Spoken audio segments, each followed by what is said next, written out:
Good evening. Welcome. It's Tuesday, October 14th, 2025. This is the Board of Directors meeting for the Rossmoor Community Services District. Can we get a roll call, please? Roll call, Director Maynard. Here. Director Shade. Here. Director Rimney. Here. Director DeMarco. Here. President Searles. Here.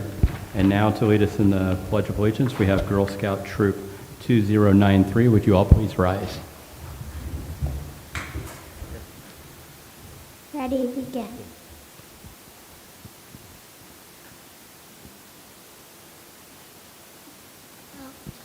Okay. Please stand for the present allegiance. Okay.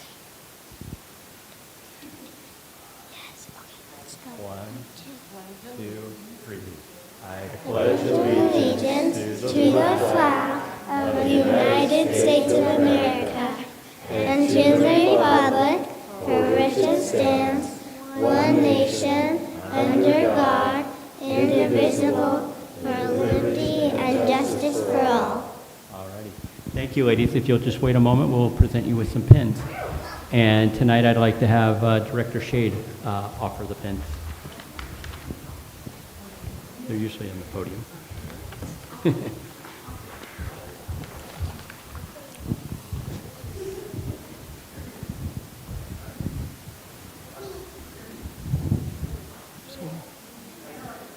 Oh, no. Hold on. They're, Hold on, sweetheart. Come on back. We've got a little something for you. Thank you. This is a special pin to add to your vests, girls.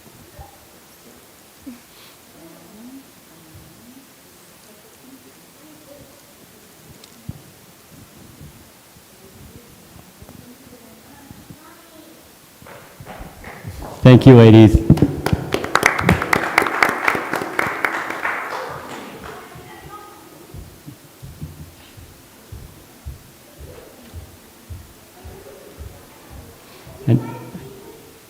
And now moving on to item 4, presentations.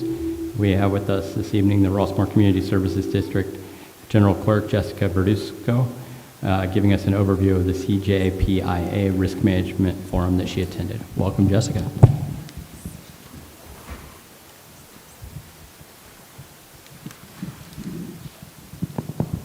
Good evening, everyone.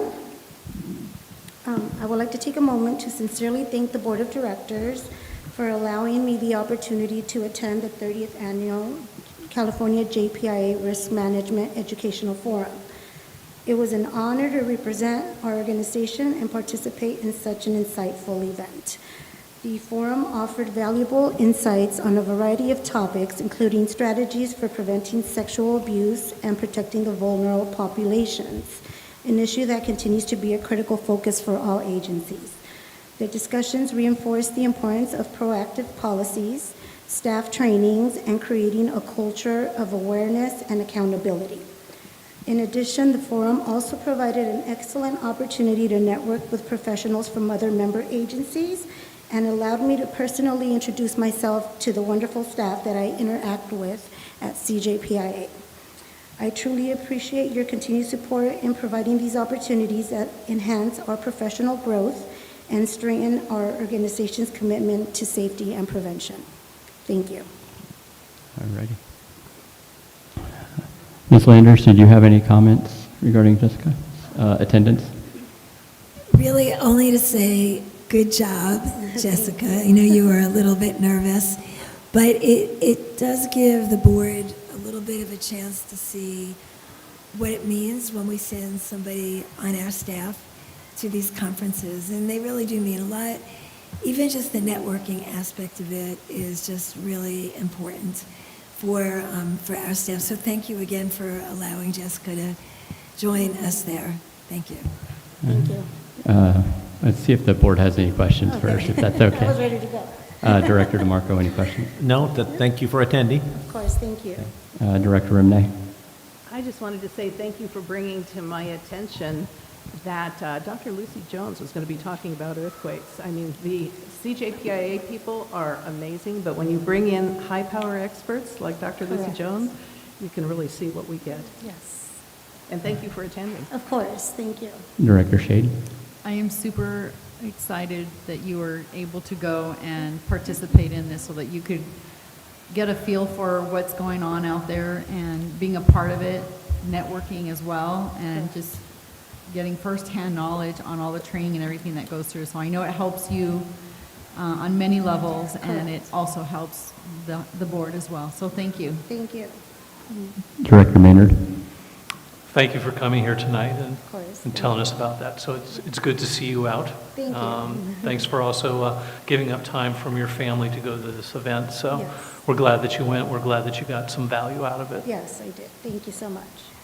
And on behalf of the board, I do want to echo exactly what Director Maynard said, that you did give up some extra time, and we really appreciate that, and so thankful you would do so, and I like seeing the excitement in your eyes, so, yeah, Yes, well done. Thank you so much. Thank you all. Thank you. Yes. Thanks, Jessica. Moving on to item B, additions to the agenda. There are none. Move on to public forum. Any person may address the Board of Directors at this time upon any subject within the jurisdiction of the Rossmoor Community Services District. However, any matter that requires action may be referred to staff at the discretion of the board for a report and action at a subsequent board meeting. I have 2 speaker cards. If anyone else wishes to speak and wishes to complete a card, if they could give that to Carolyn. First to speak is Paul Messmer regarding the Independent Special Districts of Orange County. Welcome, Paul. Thank you, President Simmons, Board, and staff. I'm Paul Mesmer. I'm the president of Surfside County Community Service District, just down the road here. But I'm here tonight as the first vice president of Independent Special Districts of Orange County, which is a chapter of CSDA, which you're a member, and I hope you continue to be a member. Here today to familiarize yourselves with ISDOC does and maybe solicit some input on what we could do better for you. We represent membership of 26 of our Orange County special districts. Oh, got it? All right, thank you. We are 26 of our Orange County districts are members. We also have about 40 associate members, which are ones that provide service to our districts, such as finance, HR, legal, and that. We have representatives from CSDA, Orange County LAFCO, which you'll hear from in a minute, the Water Board, CASA, Sanitation. We've got an Orange County Council of Governments. We invite you and your staff to attend our e-board meetings. They happen the first Tuesday of the month at 7:30. It's a Zoom meeting, and it's over in less than an hour. We also have our monthly luncheon quarterly meetings. We have one coming up here on October 30th. It's hosted at the Metropolitan Water District offices in Fountain Valley.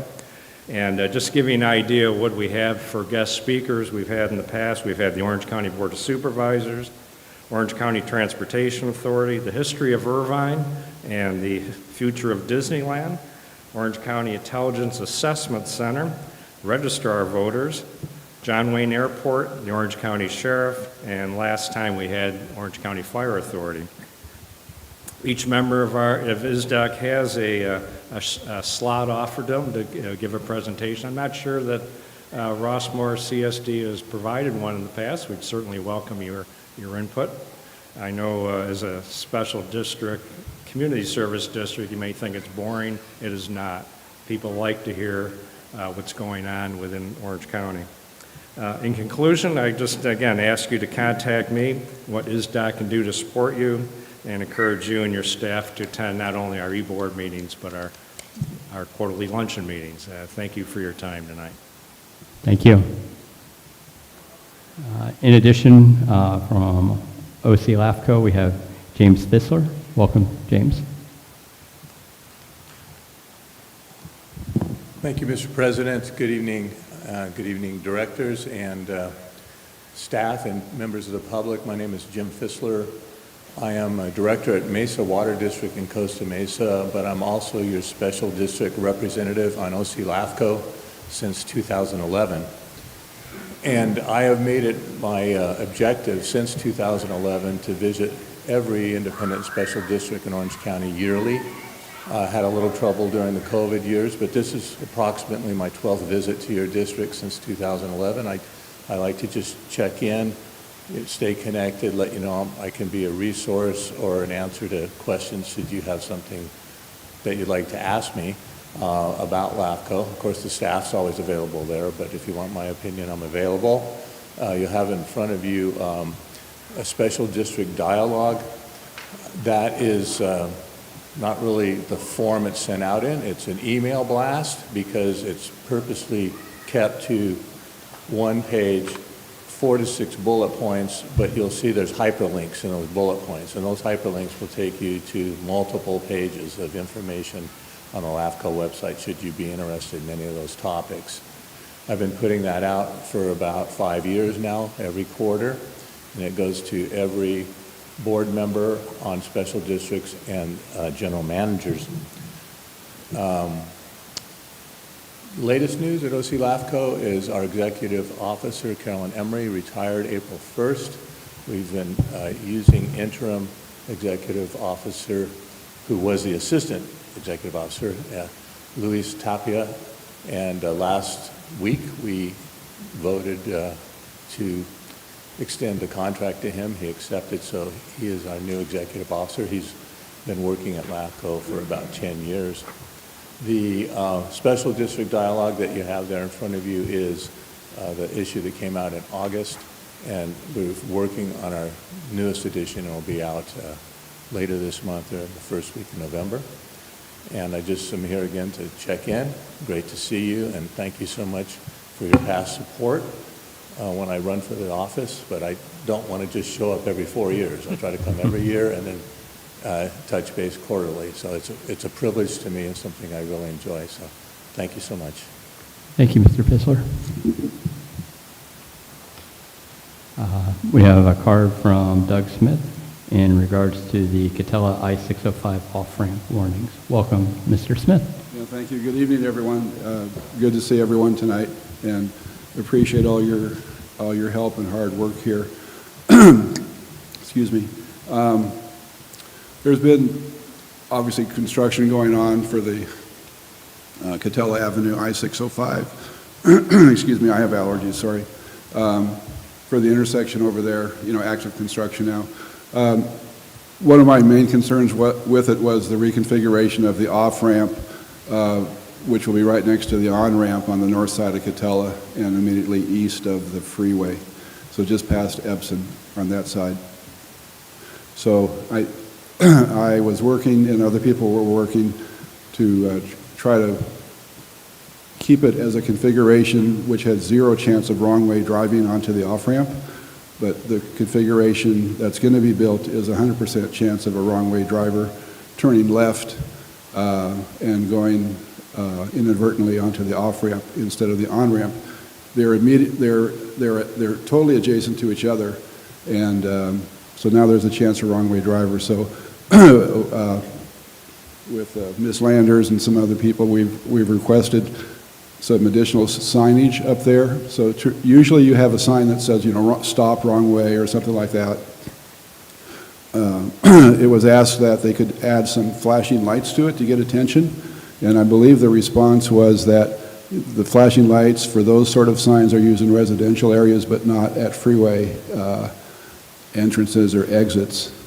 So it just so happens on the corner of Encinitas Boulevard and I-5, and on the corner of Leucadia Avenue or Boulevard and I-5, they have exactly what we've asked for. They have a similar condition there where it would be easy to make a left turn into the on-ramp and become a potentially fatal wrong-way driver. So I just wanted to let people know that there is a rebuttal to the message that the Caltrans and I guess OCTA or whatever, gave. There's some work to be done with it still, but I just wanted to bring it up in a public forum that their reasoning behind not allowing the flashing lights there doesn't hold up in reality, because they have them in other areas along I-5 in Southern California. There's a lot of other issues, but that's just my summary for now. If anybody wants to discuss it further, more detail, or get more involved with it, I'm glad to talk to them and share more information. Thank you, Mr. Smith. Do we have any other speakers? All right, thank you. Moving on to D, reports to the board. Report on the urban forest by the district arborist, Mary Kingman. Welcome, Mary. Thank you. Good evening. So my report is for the months it's from July 1st to September 30th. And during those months, 482 trees were pruned. We're in the midst of our grid pruning right now. So there will be just over 1,000 trees pruned on the streets and 156 in the 2 parks around this area, which is Rush Park and Kempton Mini Park. That grid pruning should be completed probably within the next week or 2. They're almost done with that. 25 trees were removed from Rossmoor Parkways and Parks. There were 0 unauthorized pruning citations issued. There were 26 limb failures that occurred, and 18 of those were weather-related. We had very high humidity in Southern California in August and September. The humidity seems to be increasing in general in the area, and that's likely due to the warming oceans. So that's something that's may be a problem moving forward as trees get heavier when there's more humidity, then we get more limb failures occurring. So out of those 18 that were weather-related, 9 were from the same species, which were liquid amber trees. There were 0 complete tree failures, and there were 2 tree-related property claims. Those were actually for root-related damage rather than vehicle or limb failure damage. And 121 residential service requests were responded to. At the time of the report, there's over 5,000 trees, 5,210 to be exact, in Rossmoor, Parkways and Parks. And the value of the urban forest just in the parks and parkways is almost $19 million. So we want to protect and preserve that valuable asset. So if you have any questions, I'd be happy to answer. Otherwise, that concludes my report. Ms. Landers, did you have anything to supplement? No, not really. I do know that we've been successful in addressing some of the problems that have come through the tree committee, where individuals have agreed to additional pruning as opposed to continuing to maintain their desire for trees to be removed. And I was just really pleased to see this one gentleman just letting us know that the work that had been done in pruning was really terrific. All right, thank you. Director Maynard, any questions for Yes. Mary? How busy were you today with the rain? Did I was worried. Did we have failures? Did we have crashes today? We had 2 limb failures, and I came in late, so I was at home listening to the wind and the rain and really concerned. But when I came in, luckily there were only 2, one in Rossmoor Park and one residential limb failure, so no damage. Any require assistance from other staff to pull off the road? And That what? I'm sorry. did any actually take up the street? No. No. Okay, No, so the one was on Yellowtail. It fell kind of straight down over the parkway, and our staff was really quick. Omar actually went out and was able to cut it up with a hand saw, and put it in the back of the truck. The other limb I had to caution tape off at Rossmoor Park. It's a little too big for us to deal with. So WCA, West Coast Arborists, are in the area pruning the grid, so they're going to pick that up tomorrow. okay. We got off easy because We based did. on the winds yesterday, Yeah. I was really concerned. Yeah, So, me too. Thank you. Sure. Director Shade? None for me. Thank you. Thank You're you for your welcome. report. Director Rimney? Quick question. First of all, the 121 resident service requests, that's awesome that our community recognizes what a knowledge asset we have in you. What's your preferred method of communication from residents? Phone calls, emails? Do you have a easy way to reach you? Or? I check both frequently, and So I either. respond to both the same. So, Okay. yeah, if someone wants something more in writing, they'd be better off emailing. But if I'm happy to talk on the phone also. So No, keep up the great work. thank you. Director DeMarco? Yes, thank you. Hi, Mary. Thank you for Hi. the report. I have a question about a neighbor down the street had 2, they might have been original, trees? No, they weren't, but they were older you're talking trees, right? They were probably at least 25, 30 years old. Okay, yeah. and again, we have a lot of them where the root bases grow like near 2 feet. Right. So when those trees are removed, by the way, on the one, because I talked to you about this, so on those particular ones, the county came and removed, or did we remove? County actually removed those Okay. trees. So yeah. when the county comes in and removes, it only removes the tree and not the root system, or, I mean, how far does it remove the base from the trunk? Do you know? Yeah, so they stump grind, they cut down to the stump, and then they grind out the stump and immediately around the stump. So they're not going to chase roots through the parkway. So if there's roots growing along the whole width or length of the parkway, they're not going to remove those. This is their policy. Ms. Landers and I actually just had a meeting with Orange County Public Works about this because we do get a lot of complaints from residents after their large mature tree is removed and those residual roots remain, or the soil has mounded up from the roots. And right now, their policy is not to do that. So they're investigating it to see if there are any instances where they will do that, such as whether there's a trip hazard remaining. If it's for aesthetic purposes, they definitely won't. But if there is something that could be a hazard, they're looking into that. As far as the district, we have tree contractors, and they, remove trees and stumps. They're not really landscapers, so they're not going to grade a parkway. And then we have our park landscaping services who only work in the parks. So let me just bring the board up to speed. So this neighbor of mine down the street, who I know, got 3 bids to remove the root systems in his, along now. Now, they removed the entire section, but, I walk by it a lot, so there were still left large root systems. So the lowest bid was $3,200 to remove so it's a bunch of money.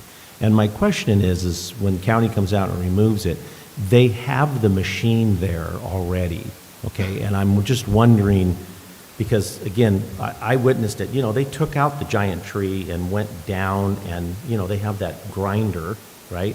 But, you could see large roots going each way. So there was a hole in there where they ground. And I'm not saying do the whole median, which he did, okay? But, I mean, the hump on, like, you couldn't plant a tree there. Like, what would we do if those trees, let's say it failed, we had to remove the tree. Mm-hmm. Would you plant another tree in that area with these large root systems still there? Would you plant? Well, because they remove the roots around the tree enough to where we can plant another tree. They also dig a 2 by 2 foot hole when they plant a tree. So if there's remaining roots in that hole, the planting crew does also have a stump grinder to get rid of those roots so that the new tree can be planted. So I'm just, again, I would ask the tree committee is again, the resident did pay this money to have it done. And I'm just wondering if the county's out there, if there is a remedy to, and it's not every time we remove a tree. It's when these large trees with, these giant surface roots that, some of them are 2.5 feet high above the curb, right? And then they come in and they just take out the trunk and maybe 2 feet around and they core it, they grind it.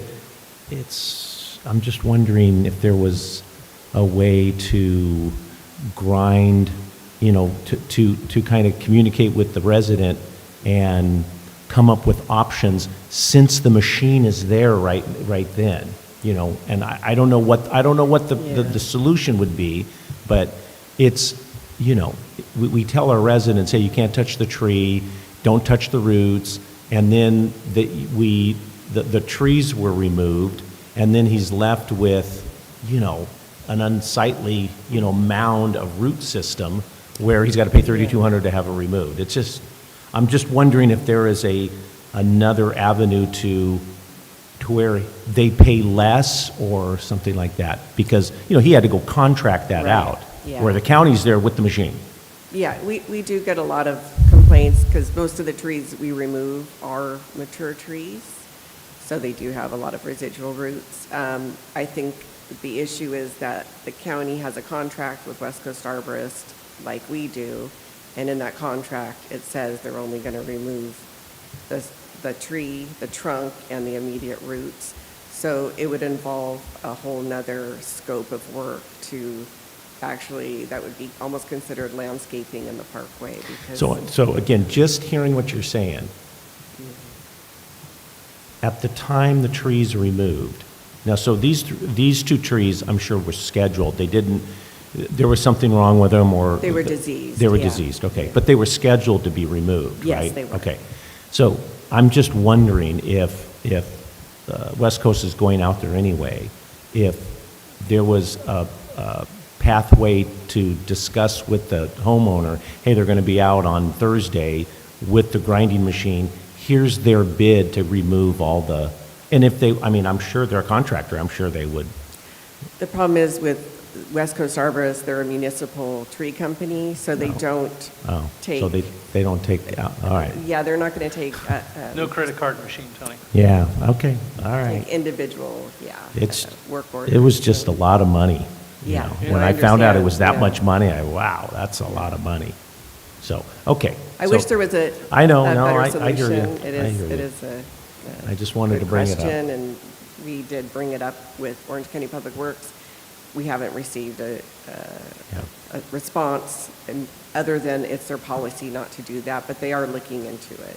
And most of the time with our giant sycamores, when we remove them, we just remove the trunk, and the homeowner has to clear out all those root systems in the median.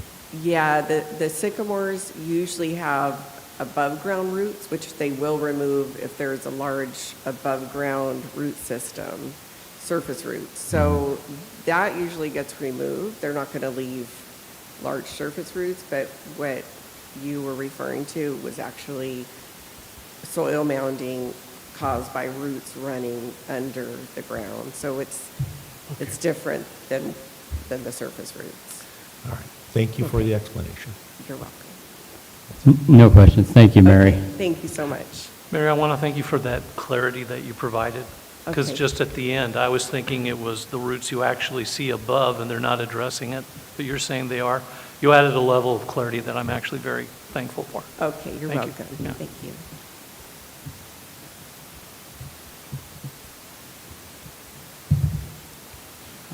Moving on to the next item is the consent calendar, item E. Consent items are expected to be routine and non-controversial to be acted upon by the Board of Directors at one time. If any board member requests that an item be removed from the consent calendar, it shall be removed by the President so that it may be acted upon separately. Does any director wish to have an item pulled from the consent calendar? Remove three. Remove three. All right, item 3 has been requested to be pulled. Any other items? All right. With that, let's get a quick vote on the consent calendar for items E1 and E2. All those in favor say aye. Aye. Aye. All those opposed say nay. All righty. And now moving on to item E3, appointment of Director Joe Shade as replacement for President Nathan Searles on the Audit Committee for remainder of the term. I guess, Ms. Landers, if you could just introduce that item as it's in the agenda packet. Certainly.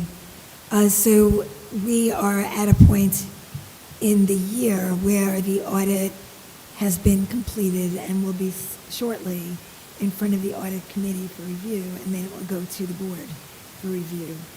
And we've been trying to schedule a series of different committee meetings because of various outsiders that we're including.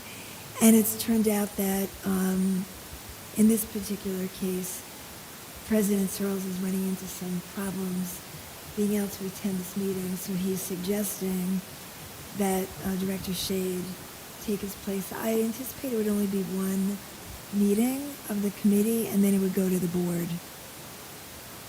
So, okay.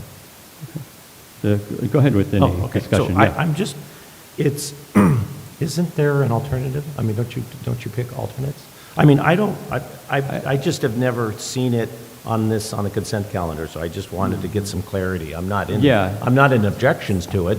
Yeah, so I conferred with Tarquin on the issue to properly place a director through a formal meeting rather than just my announcing that someone would be taking my place in a meeting.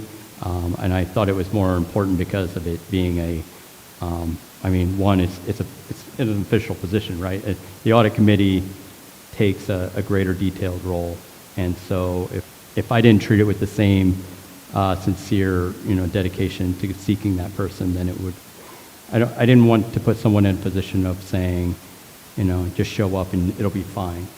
It's more important than that to us, I think. So Director Shade is replacing you? Yes, will be taking my position completely. Okay, so correct me if I'm not wrong, but you've served on the audit committee before, is that correct, Director Correct. Shade? And so with Director Shade having previously served, I thought that was a suitable replacement. Okay. And again, rather than holding up the board and the audit by my uncertain schedule that particular week in which everyone was available. Okay, so I was just curious why it was just done in this manner, but you've answered the question. So with that, I'll move to E3 and approve Joe Shade for the audit committee. Do we have a second? Sure, second. All right. All those in favor say aye. Aye. Aye. All those opposed say nay. Any abstentions? All right, thank you.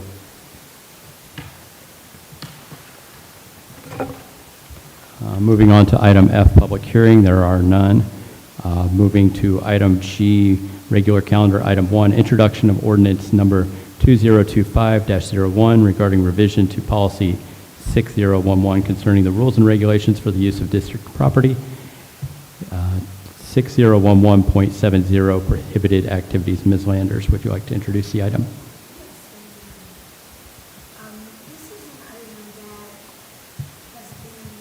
I'm going to say a long time coming. We've talked. I don't think your microphone's working.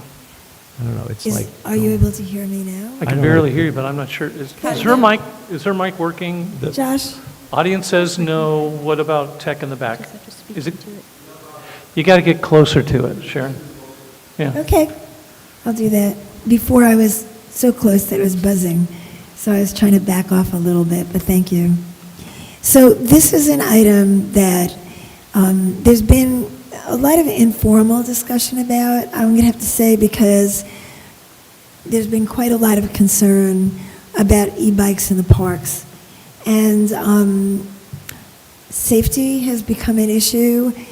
We have gangs of kids, middle school kids, that go through the park and that tear up the grass, that cross our sidewalks and terrorize some of our older park users or children. And it's gotten to a point where, we know that there's an issue on the streets as well with e-bikes, but this is just focusing on the parks. The way that our current ordinance works, motorized vehicles are prohibited in the park. But under California law, bicycles, even if they're e-bikes, are not considered motorized. So they are not prohibited under our current regulation. So what this ordinance would do, if the board were so inclined, is it would prohibit the operation, not the presence, but the operation of e-bikes and bicycles and also conventional scooters. So motorized scooters also are prohibited. They're motorized. They're considered to be motorized vehicles.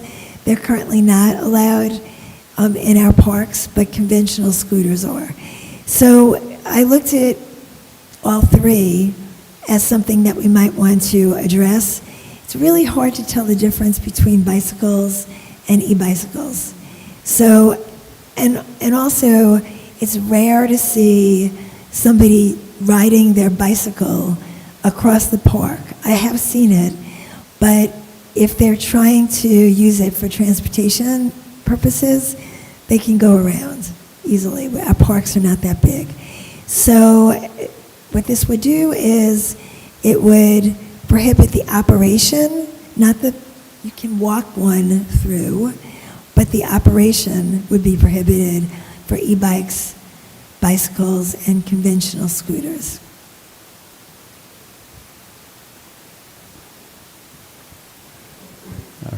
All right. Director DeMarco, any questions? Let me see.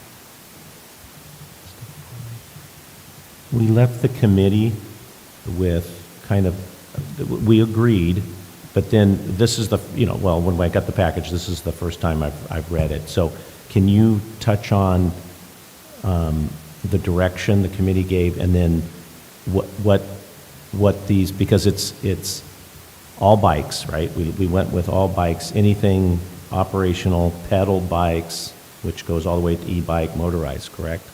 Okay. Yes, but thank you for that reminder. So one of the really very important questions that was asked by the committee is what change, reduction in liability would the districts have if we prohibited the operation of these vehicles? And so we went back to CJPIA and got a very clear response from them that indicates that if we prohibit the operation of these vehicles in the parks, then that significantly reduces our liability. There's always potential liability if you do something negligent, but similar to a dog off a leash, which is prohibited in our parks, if there's a dog off the leash and it jumps on another park user, perhaps hurting them, we don't have liability for that because we prohibited dogs off leashes. Similar here, if we prohibited the operation of these transportation modes, it would reduce our liability significantly. Thank you for reminding me of that. That was really pretty important. So that's, so we discussed that in the committee, the liability issue, and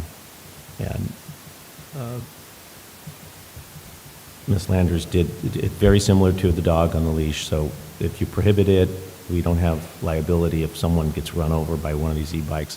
I know our discussion in the committee was the, people riding bikes and then the e-bikes and then we don't see too many gas-powered motorized motorcycles going through. It's just e-bikes. But I think we landed on, you can't really tell the difference between today a bike, because the e-bikes have pedals, and a non-e-bike bicycle. So again, there's probably going to be some residents that might be upset that they can't ride their bicycle through the park. But you're not going to be able to differentiate, and I think that's where we landed. And we certainly could just make it e-bikes, but we just decide, again, and I remember we left it to, let's see the language, how it would come, and this is what, and Tarquin, you wrote this? Correct. Okay. You want to add anything to what you wrote, what it means, or are we covering it? I'm happy to discuss it. I can explain why I wrote what Sure. I wrote. Sure. I'll pull it up. So the point of drafting the ordinance was to be as inclusive as possible. I looked at the county code of ordinances. Their definition of bicycle, basically used their definition of bicycle, which includes an e-bike, a regular bike, a pedal bike, or an e-bike, for reference. And then I changed 611.71, which to include unauthorized motor vehicles. I added electric and hybrid vehicles, on district property. In addition, 611.72, skateboards, I added scooters and bicycles to the prohibition. So no person shall ride and or operate a skateboard, two-wheeled scooter, and or bicycle to coast within district property. And the reason I clarified two-wheeled scooters because often four-wheeled scooters are mobility devices persons with disability. We don't want to prohibit those.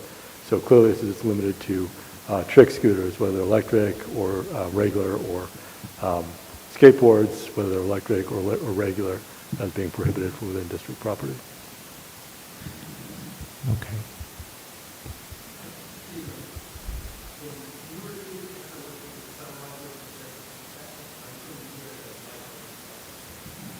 This is not a great mic, but I'll try it again. So, beginning 611.21, the definition of bicycle. Definition of bicycle, we copy the definition of bicycle from the County Code of Ordinances.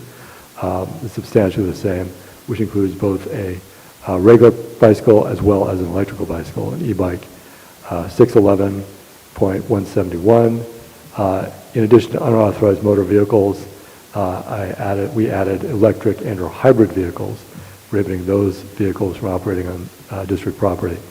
And then 611.72, to the prohibition against skateboards, we added scooters and bicycles. So it states, no person shall ride and or operate a skateboard, two-wheeled scooter, and or bicycle within district property. And obviously that would apply to electric and or electric scooters or regular scooters. But it would not apply to four-wheeled scooters, which are most commonly used by persons with disability as mobility aids. So we did not want to prohibit those. So that is the sum total of the changes. I also wanted to point you to some of the photos that were included here, starting on page 73 of this item, where you could see the damage that these bicycles have created on our grass.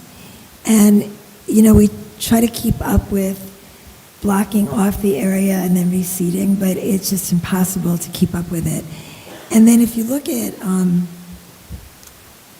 I think it's actually page 76, you could see that a jump was dug out and added. I actually had a picture, I thought I included it, I didn't, of a jump that was brought in, a wooden jump that had been brought in. But this 76 is an example of kids digging up one area, creating a problem where they dug, and then creating a jump, you know, like where the tree roots are. So you can see the damage, constant damage to our parks. Besides the safety issue, it's really hard to capture that, you know, those near misses. But I've seen a lot of bad behavior by these kids. One of the things that I should point out is that enforcement is going to be hard no matter what. So currently, enforcement by our sheriffs requires them to observe unsafe behavior. And that's not always easy. They're not always on the scene to observe that. But now it's either you're riding or you're not riding. It makes it a lot easier. I'm not saying that enforcement's not going to be an issue. I think it still will be, but I think that we have more tools. Director Rimney, as you were on the committee, anything to add? I just wanted to say it was one of our better committee meetings, and I really appreciated the dialogue with Dr. Director DeMarco, because we covered every example area, things that could be, couldn't be, what it was, and to see it, everything looked at was really insightful, even to the point of balancing how do we appreciate those who ride bikes to our festivals and things like that. And you worked that into the ordinance to say you can walk your bike there. Because we are, after all, a neighborhood park. We're not one of Orange County unincorporated regional parks. So making that balance and making it work and the foresight that went into it was, I really appreciate the extra lengths that you went to in drafting the ordinance, looking at, talking with CJPIA, and this type of work and effort, I think, really serves our district well, so thank you. Director Maynard, any questions to Ms. Landers or the committee, or comments in general? Well, I think we've all been concerned about behavior of some e-bike riders.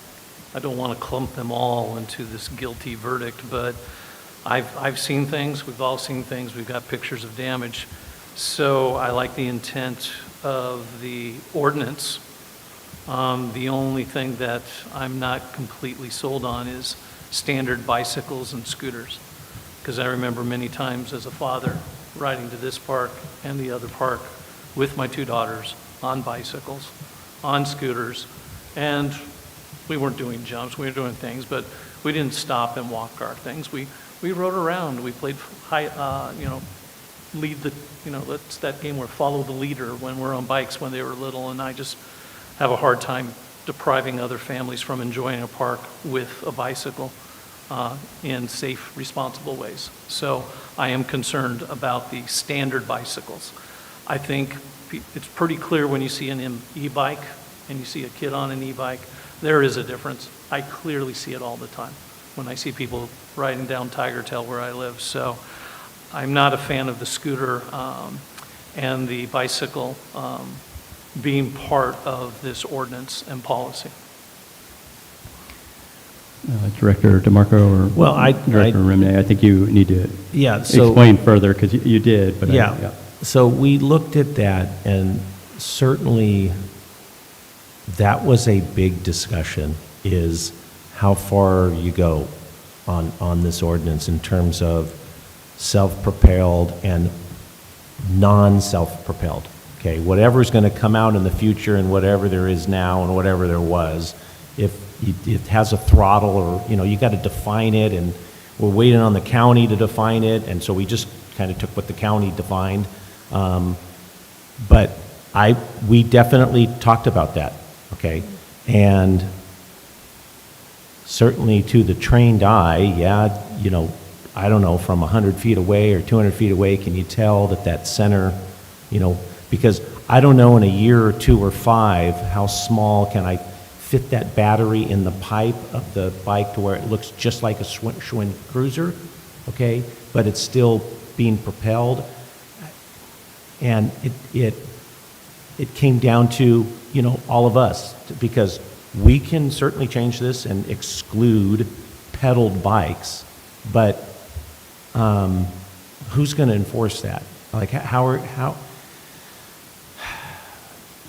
it's really the enforcement of, is that what we see a lot of in the park, or do we see a lot of the kids coming in groups and, running through and digging up the trail? So, Well, the enforcement is only if there's a police officer. Our staff does not have the ability to write citations. Yeah. It's something we could do. There is a future, but Yep. so far with budgets and willingness to do our own citations. The enforcement part is only if there was one of the deputies here who happened to see it, and I think a deputy is keenly aware of, for lack of better words, e-bike punks taking advantage, digging up the turf, making up jumps, and one of these girls in the brownie riding her little bike with a basket on it going ching, ching, ching. So I want to see brownies riding the bikes. I want people to be able to come to the park. So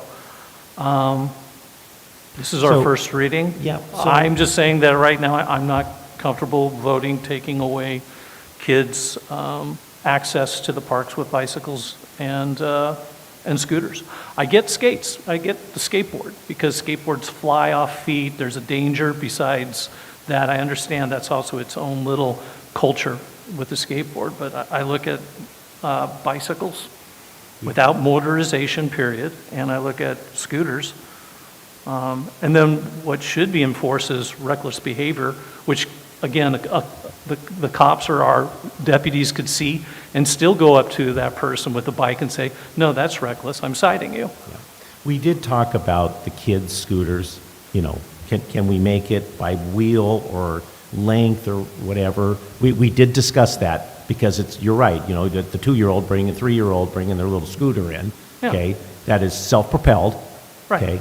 I don't know, do you want to add anything? Yeah, one of the things that we looked at with that, because that was a good part of the discussion, is that we have to look at the safety aspects for everyone in the park because it is a small park and there's a lot of people there. We have a lot of seniors, we have a lot of kids. And there are ways to protect the little kids because they're not marathon bike riders. And yes, it would be nice if everyone could do that. But even someone getting hit at 3 to 5 miles an hour on a bike because you're sharing the sidewalk, we looked at it from the standpoint of the safety of the people that were walking on the sidewalks as well as the bike riders that are sharing it, and trying to make it an enforceable situation to see if this was going to work from that standpoint, because empowering bikes is a good thing and everybody would love to do that, but you can't disregard the people that are also walking on those same sidewalks in our parks. But this is just our park. That doesn't take the problem away from all the sidewalks within Rossmoor. No. There's a thing Nope. called Share the Road. There's, Right, and there's the small- teaching kids responsibility. And it's even this one meandering sidewalk. I could just tell you, my girls used to love it. They're now 25 and 23. But when they were little, on the scooters, this meandering pathway here through this park, they used to love doing that. I can And appreciate that. we never ran over people. We always taught respect, and parenting comes in here. There is the term throwing the baby out with the bathwater, and that's what I see here, specific to scooters and bicycles. Yeah, and I can appreciate with an that. ordinance. Yeah, I can appreciate So- that, but at the same time, my husband used to like playing football in the street too when he was younger. Mhm. So as times change, you kind of have to adapt to what's there. And I would love to have the kids appreciate what they had. And I'm not disregarding what you're saying at all. I'm just saying as a policy, where do you draw the line of saying a little tiny bike and a person here, and where do we go? So we're looking at the overall coverage of what we can do as a district to protect as many people as we can in it. I'd like to. Director Shade, We had a long discussion, though, about the kid, your situation, or what you're bringing up with Yeah. the little kids, that come to the park and go down the sidewalk, and then just even the adults that just ride a bike to go work out, to go whatever, and now, they're asked to get off and walk it in, okay, and the kids cannot, should not meander because of the way it's written now, okay? If you take all that away, is it more prudent to just, okay, to me, and again, I don't know, I'd have to see the reading, but if you somehow define motorized or hybrid or whatever the wording is it going to make the park the safest, number one? Even though, hey, I got my eye on my kids, right? But that means that anyone can come to the park and do a non-propelled scooter, okay? Not just a 2 or 3-year-old, anybody can, and go as fast as they want. Same thing with a bike. It's just going to be, to me, it's you either do it all or you don't do it at all, okay? Well, then we might say no running. No running in the parks. Okay, I'd like Director Shade to be able to. Thank you. Address. I appreciate that. So very good points have been brought up, and I do agree with a lot of things that Michael is saying here. But times are changing, and these e-bikers, I think it should be a campaign with our CSD going through social media and putting these pictures out there so that the residents can see the damage that's been done by these e-bikers, and the parents can see the damage that's being done by these e-bikers. And this isn't just coming from pie in the sky exaggeration. This is true to fact what's going on. I mean, they're building ramps in the parks. This is insane, the damage that they've done, and these pictures speak volumes. So I think it's something that we need. I grew up with 3 brothers. I think that speaks volumes when I tell you that I know what they're capable of. They're not evil people. It's just they like to have their fun, and one of them is riding those e-bikes, and they're super popular right now. I don't think it's out of the question or too much to ask to say, you need to go around the park. You need to walk your bike through the park. It's even when you go through If you go to Rossmoor Center, you have to get off your bike and walk it. They don't like for you to be, it's dangerous to the pedestrians. It should be the same thing for our parks. Get off. My daughter used to love to come here and ride her bike, so I think about that, and I think you're absolutely right. It's very hard to tell parents, but I think on that note, the difference between the e-bikes, there are the e-bikes that look like a Schwinn, and they're hard to tell if it's motorized or not. And then there's the e-bikes that look like they're, you know which ones I'm talking about, the ones that look like they're the heavy-duty, brutal ones that tear up the grass and the parks. Those are the ones that we're like the main concern with. I would like to see us follow what is safe for Rossmoor. Honestly, that's what it needs to come down to, because everything else is just coming down to, oh, well, it used to be like so-and-so, but used-to-bes don't exist anymore because there's people that come in and tear up the parks like so. So we have to change with the times, and we have to adhere to the liability issues and the damage that's being done. And I apologize if people are going to have to get off their bike and walk it through the park, but the safety and concern for the families and the kids and the pets and everything else that come to visit the park without getting run over is a major concern. So with that being said, I will have to agree with the committee on this and say that this should be a no-brainer. We need to adhere to the policy of just let's do away with anything that's motorized that's coming through the park. You need to be walking it through. It's a common courtesy. I'm with you on the e-bike. Okay. I'm with you on that, just not traditional. Excuse me, Director Maynard, I'd like to address. Go for it. I agree with Director Maynard regarding the scooters. Non-motorized scooters, motorized scooters have already been prohibited. That's explained in the packet about how there's a clear definition between motorized scooters and non-motorized scooters. I find scooters, even the, what do you want to call it, trick scooters, are still a pain.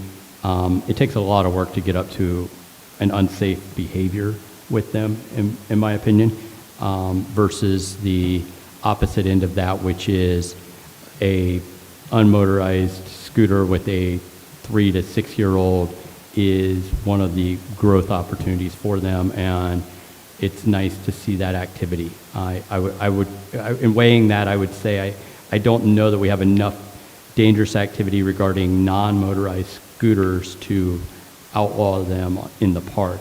I understand the bike situation because that's the guidance we're given from our law enforcement partners as well, that their inability by law to distinguish between a motorized and non-motorized bicycle for enforcement of any action is the issue, right?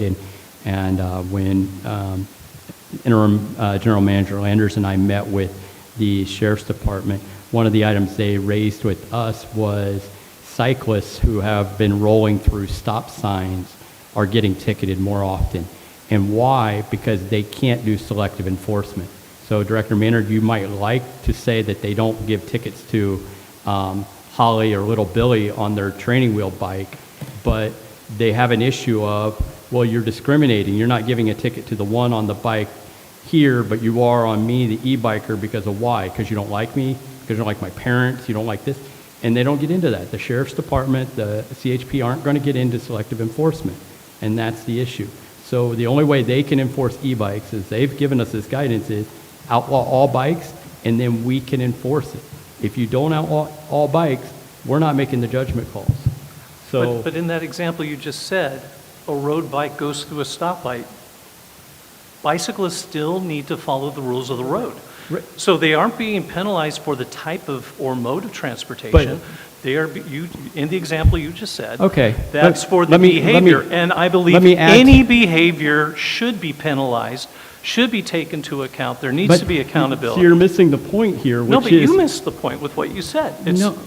Sheriffs are going after the behavior of a bicyclist going through a rolling stop. All right, I will explain it again. The Sheriff's Department... That's condescending. That is so condescending. It is. Ethan, come on. Well, then you can listen twice if it hurts you. Right now. Are you kidding me? The issue is that Do you believe what he just said? the sheriff's department and law enforcement cannot distinguish between an e-bike and a non-motorized bike by law. We can't create a policy that somehow is going to distinguish it for them. And in the example of the stop sign is everyone wants them to enforce it as to e-bikes, but not to the other, because the e-bike is a particular hazard to more people in the understanding of why they're being asked to do the enforcement. It's not whether they're breaking the law or not. They're both breaking the law.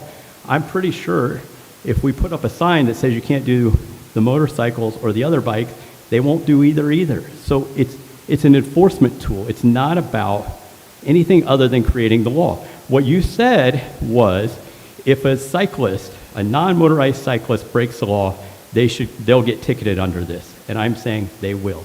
If our policy says you can't have a non-motorized bike in the park, they will be able to enforce it. Yes, they have to have that consistency. Okay, so let me interject here. So we don't just keep on going and arguing over the bicycle.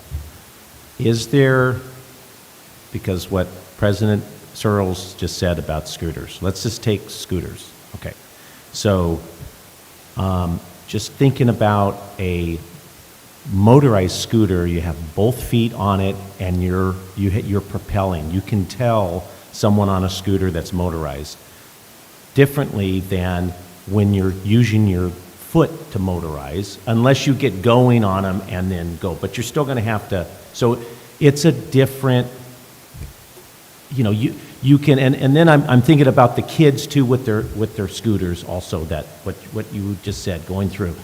Is there some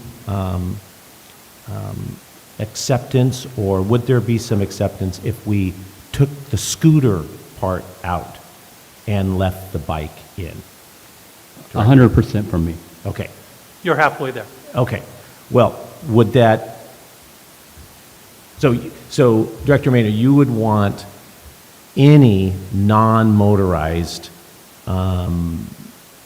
bike or scooter, not a skateboard, but bicycle, non-motorized, and scooter, non-motorized, to be excluded from this unauthorized use of, that's what you're asking for. That's where I'm going back, because I think the main problem is the e-bikes, their behavior, the recklessness, the safety. I've not heard anybody getting run over by someone on a bicycle in our parks.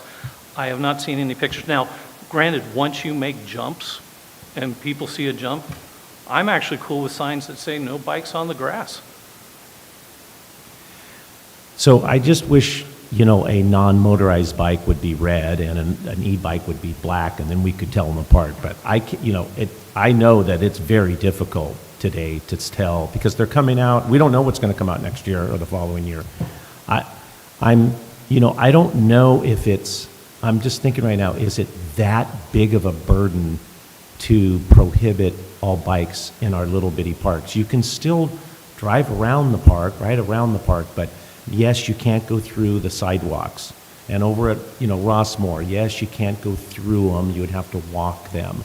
Is that a big encumbrance or a takeaway, or that we're taking something away from our resident? I mean, we're taking the people that ride their bikes through, yes, we're taking them away. But on it's easier though to enforce, hey, any bike going through it's not accepted. The scooter angle, because I see your point for so I might be there on the scooter thing. On the bike, I don't know if I'm there, because you can't differentiate. It's like we shouldn't even have it then. Just everybody can ride the bikes, whether they're motorized or not, because you can't tell the difference. Yeah, so do I. Director Rumney. I think the issue is a matter of being able to provide the tools for enforcement, because we can't have we've spent a good deal of time just at the table here, and if there is that decision it's easier for law enforcement to say, let's just leave it alone. We're really putting tools in place to provide the blanket coverage that we need, and it's not ideal for everybody. But we have to look at the safety of the district as opposed to carving out the recreational aspects of how people use any type of bike within the park. Because the ordinances aren't really designed to provide rideability. They're really provided, they're there to put form and function behind the best options for our district. If I may make an observation. So the County of Orange restricts the speed of bicycles to 5 miles and 10 miles depending on the trail. That may apply to the sidewalks that are in the county's jurisdiction, but I'm not sure if it would necessarily apply to the pathways in the park. But that is also something that the district could consider if it wished to regulate the speed of vehicles or non-motorized conveyances in the park. We did talk about that, and the issue with that again is what's 5 miles an hour? You know, because when you're on a bike and you have an e-bike and you have your speedometer, you know what that is. If you're looking at something, particularly if you're a slow walker, it's going to look faster than it is. And again, it's getting rid of the arbitrary nature to be able to encourage the enforcement we've been asking for. I think we were told by the sheriffs that they don't really have any mechanism to determine what the speed of a bicycle is. It's not like they have radar detectors the way they do for cars. So putting in a speed limit, that was kind of where I was when I first started this, just reduce speed. But when you start thinking about you can't really control that at all, you're better off just preventing those interactions on these sidewalks altogether.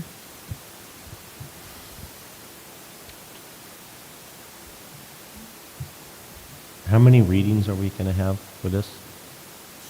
So this is the introduction, the first reading, then there'll be a second reading.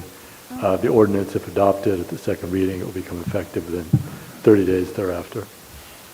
So we could get more feedback from the community if there was more impact into it. So if we were to proceed now, the next meeting would determine whether it could be amended or if it's a good thing to do then, correct? So if I can explain. So if we introduce it now and we're to amend it at the second reading will become the first reading, and then you have another reading, which is fine. There's nothing illegal about it. It would just extend the time. I think it puts more eyes on it, so I'm not opposed to that. I'm not opposed to doing a survey. Have we gotten complaints for bicycles? No, we haven't. That I'm aware of. Okay. Have we gotten complaints for e-bikes? Yes, we have. Yeah, and again, I would agree the grass is torn up. I'm going to guess mainly by e-bikers because that's the only bike really that's out there. I don't really see too many people ride bikes anymore. I do occasionally. I have mine in the garage. I don't ride them, but I have them in the garage. But so I don't mind taking if you want to. It's just in my opinion, it's not the enforcement strength's not going to be there. Okay. The liability strength will be there because, I mean, for the e-bikes, the liability strength for the e-bikes, it's not going to have any strength for the bikes if we amend it and take the bike out. Someone runs over someone with a bike, we might be liable for that. The insurance letter in here is very powerful, just like the dog off a leash. Dog bites you, you got to amputate your hand. We're not liable for that. Okay, because you should have had your dog on a leash. So those are the scooter thing. I'm okay with the unmotorized scooter because, again, there's not the reality of how many people do I see with adults or middle schoolers or higher having an unpropelled scooter. This is just an opinion of mine. They're too lazy to ride that. They're gonna buy a propelled one. Okay, so to me, it's not that big of an issue. It's the differentiation of a bike. We have the sheriff here. Hey, there's a two-wheeled vehicle on there, it's prohibited. Okay, now they have to say, is that an e-bike or is that a regular bike? And again, yeah, probably 7 out of 10 times they're going to, I'm just guessing, they're going to differentiate, okay? Because most of the bikes, yeah, you can see that's a 10-speed. It doesn't have the battery on it. But I don't know, in 3 years, that 10-speed might be propelled by lithium battery. I don't know. So that's where we are. We can slow down and ask the community. Again, we're the ones that have been taking the complaints, though, for years, and now you're going to give it to the community, which is fine, but to me, I don't know if enough of the community really understands the problem. But maybe enough of them will. I don't know. Having a second reading on it, I appreciate that, because one of the first things I'm going to be doing is spending 3 or 4 days in both parks to see how much of an issue our scooters are in this. Or are we looking at, if it is an issue and there's a lot of scooters and the community does want that there, then maybe there's room to kind of bend and move that, but to not have even an eye view of how big of an issue it is, the ability to be able to put in the policy that's been recommended, I'm willing to go forward since it is a 2-reading issue as opposed to just one. It's not a one and done tonight. So I'm in favor of moving forward on it, knowing that we can change our mind if there's something there worth changing.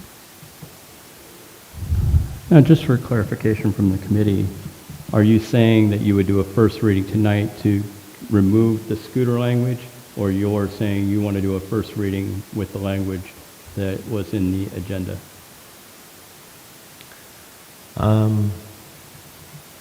I would ask my board I don't mind tonight, taking the scooter, okay, that portion of the scooter, and I'm sure Tarquin can come up with it right now, we just remove two-wheeled scooters and or bikes. Okay, so you just have to you'd have to do something like he did with the bikes, the motorized, electric, or hybrid scooters, instead of just the word scooter. Right, Tarquin? I mean, if we asked you... Correct. We could just clarify electric scooters, because they're already prohibited in the previous clause, but in the second clause... Manual propelled. Manual propelled scooters would not be prohibited. Or we can just hold off completely, get some more information, or we can approve it as it is, and then get some more information until next month. So it's... I think in terms of where I think we're almost on what I'm hearing from you on the same page on that, because what I would be looking at is rather than carving out whether we take things out right now, I would like the same type of feedback we had when you went to CJPIA to say, does it weaken, does it change? Because if it doesn't, then it's an easy removal. But for us to do that without having the direction of the reason that we're putting it in place, I'm hesitant to carve it out now, but I don't think that it's a necessity that we actually have to put it in place right now. So I could go either way on it. So I could just say that CJPIA would say the same thing about any prohibition. Anything that's prohibited would have reduced liability because you're not allowing it. So it's not a CJPIA issue. It's really a question of what the board... So carving out a piece of it to say, we'll take everything except this, wouldn't make any difference? It would. You would have more liability related to scooters that might be in the parks. However, I don't know that there are that many scooters in the parks. Yeah. And I think that's my point, is do we need to make an exception to it when we don't have an issue? But I don't know if we have an issue, so there's my ambiguity in it. Do you wish to table this and bring it back for community discussion, or? Director Maynard, any? Your pleasure. What do you want to do? I think twice a year we have kids on bike gathering in our parking lot before they go on their Christmas parade and before a 4th of July parade. Currently, if this passed, they have to all assemble in the parking lot, then walk their bikes onto the street and then ride. So again, I think this is going against the whole point, which is how do we tackle e-bikes, poor behavior, people ruining our parks with these bikes. And I think we're just throwing the baby out with the bathwater. But Director But- Maynard, yeah. what's the solution to that scenario where everyone meets in the parking lot? And I don't, so. Parking lot is district property, so technically they would not be able to ride their bike in the parking lot. Tarquin, our parking lot prohibited from the parking lot? The parking lot is district Okay. property. Yeah. So if we exclude bikes, so now when you have that same event, e-bikes can't be on there. E-bikes can't be in the parking lot, just regular bikes. The way that I looked at this, it says district parks, I district understand. property. So e-bikes not in our parking lot, I'm okay with that, because the issue is the e-bikes. Let's not take our eyes off the prize. Wouldn't parking lots be an exception since it's a parking lot? It's not the walkway? I mean, Or The park itself? way the policy, excuse me, the way the policy is written, it applies to district property, period. Yeah. It wouldn't apply to sidewalks. Okay, well, Sidewalks. we would policy- have to it's a- exclude that. It's a policy that could be changed. Oh, of course, you can do whatever you want with the So, I mean, we policy. could make it the parking lot and I the mean, we- sidewalks I on, knew this instead was of going through the pathways or the we should- parks. Would you like to explore it Let's explore it then. more? Okay, we're going to have the committee go back Yeah, I mean, and explore this more. No, thank you. Thank you Yeah, all no, for it's- the discussion. It's all good discussion. Yes. I'm not in disagreement with anything that has been said here. I just want to say part. Yes, understood. I think we all do. Yes. Yeah. So is there a motion to table and refer back to the committee? Yes. Yes. Second. All those in favor say aye. Aye. Aye. All those opposed say nay. Any abstentions? Passes. Thank you. Can I just add? Yeah, go ahead.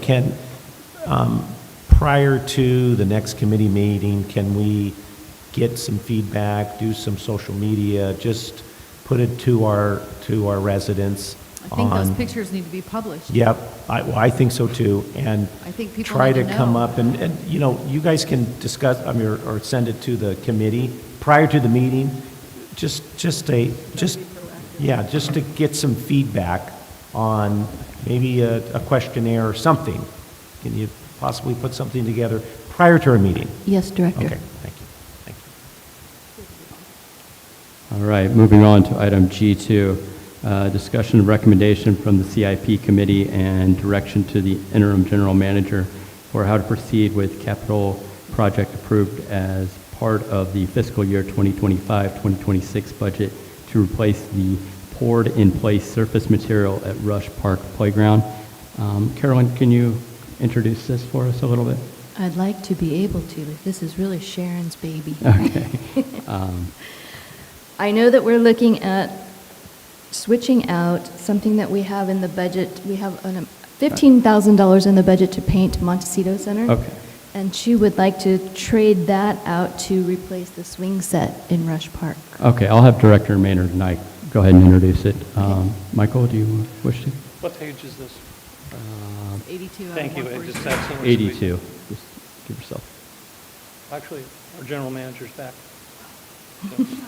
Yeah, we're just getting started. Uh-huh.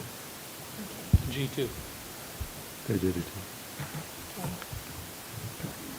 So G2 is another item that has been to one of our committees. This is the CIP committee. And in this case, we were looking at, moving forward on a capital project that's already in our program, which is pour in place for Rush Park replacement, which has been estimated at $30,500. So in addition, I happen to also learn that the swing that's out here is placed too close to the cement that's behind it that rims the outside of the park.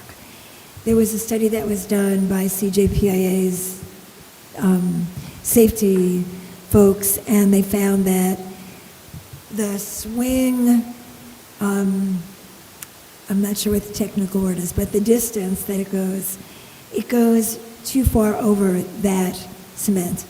So I'm suggesting that if we're going to replace the pour and play, you don't want to replace the swing after you do the pour and play, because pour and play, every time you make a cut in it, it's another opportunity for water to get in to the subsurface. So if we're going to do the swing, anything with pour and play, we should do the swing now.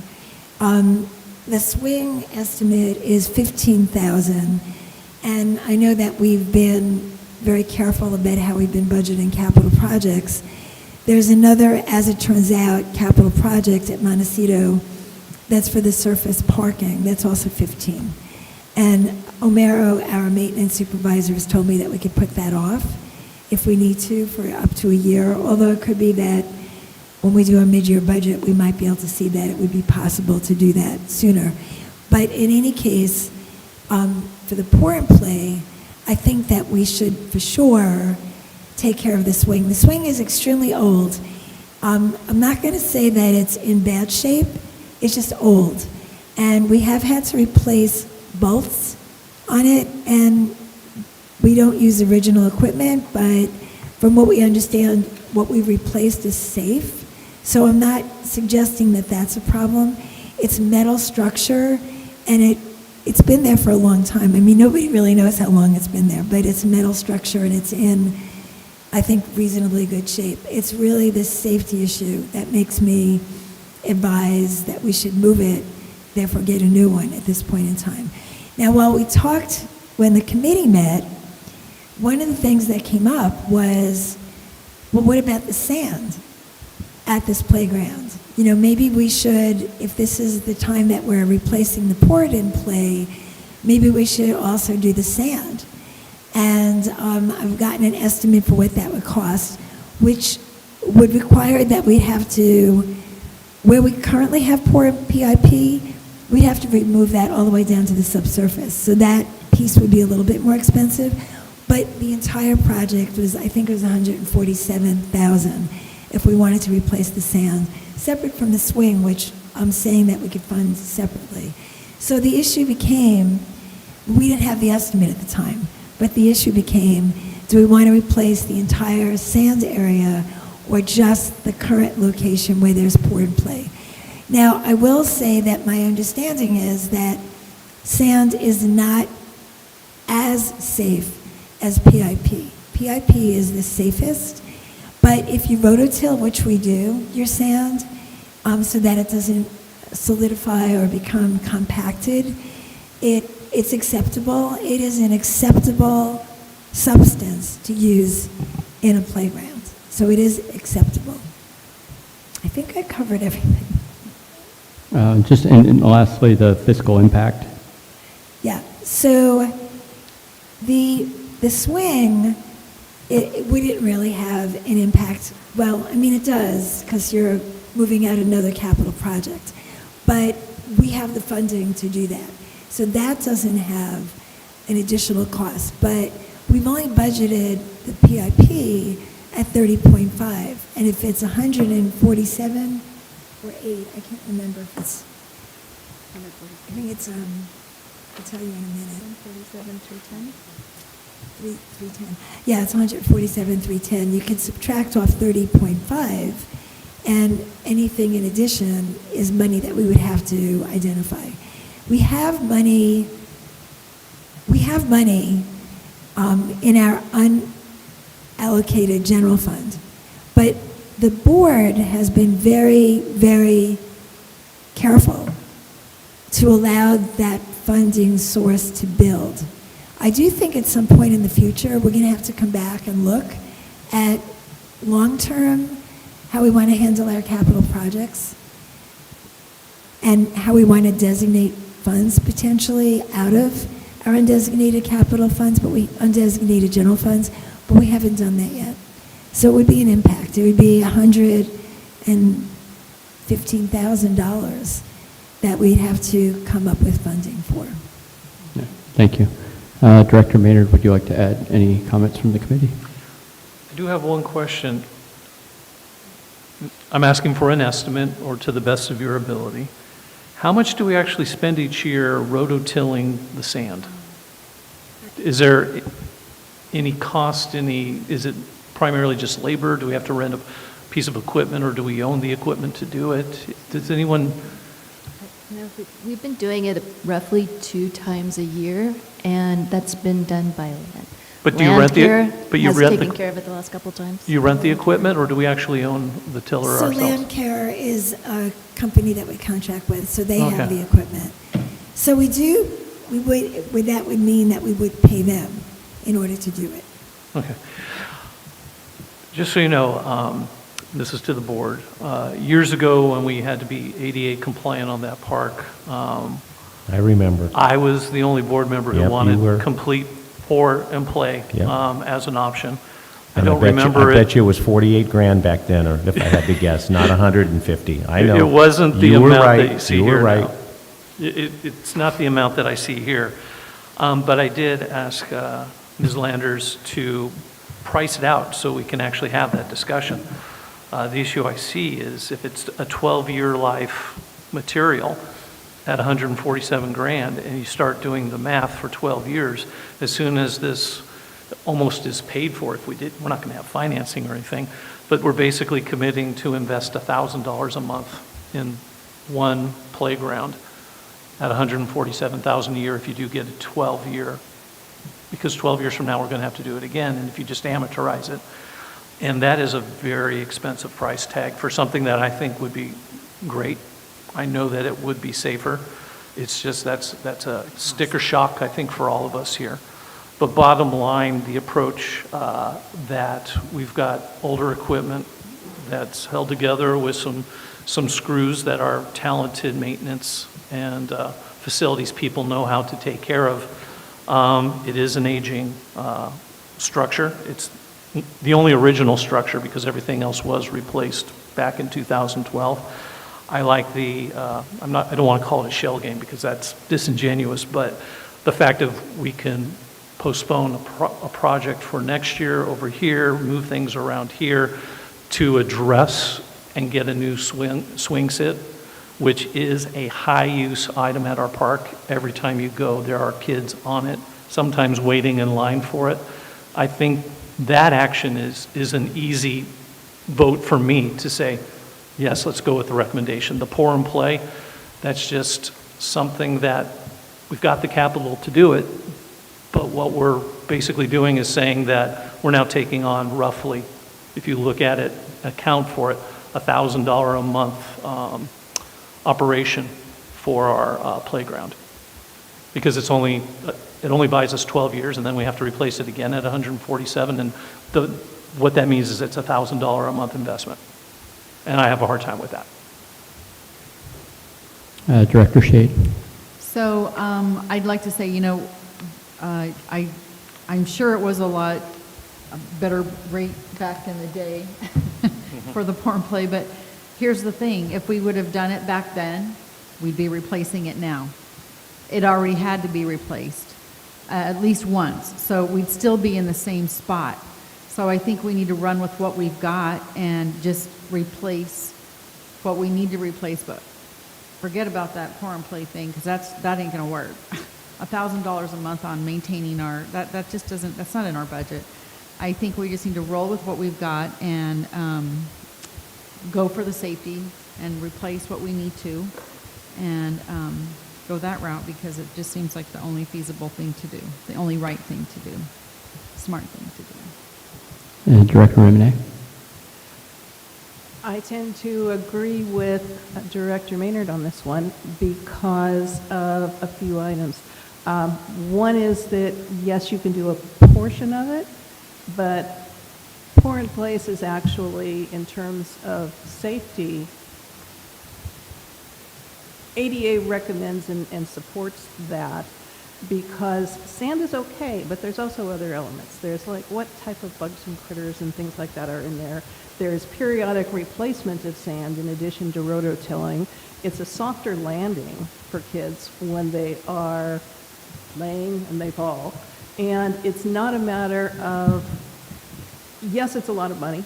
Yes, we need to care for our parks, but our residents who have kids that are playing in the parks are giving us their tax dollars to do that. And if it's the smaller swing set that I think it is, doing a complete job really needs to be done, because the argument of we have to do it again in 12 years, well, it's kind of like, yeah, you got to buy a car every 12 years too. It's the upkeep of what we have to do to be providing what our residents want in the park. And so I would support, if we can afford it and make it work, to go ahead and do the complete job as opposed to the just getting by. And I would trust your judgment on it in terms of if you can work that in either finding sources or budget, or if you believe that that's going to be there, I would support your doing that if that was your pleasure. Director DeMarco. So the first thing I want to talk about is, so the swing set, I just want to understand, so the swing set is very old.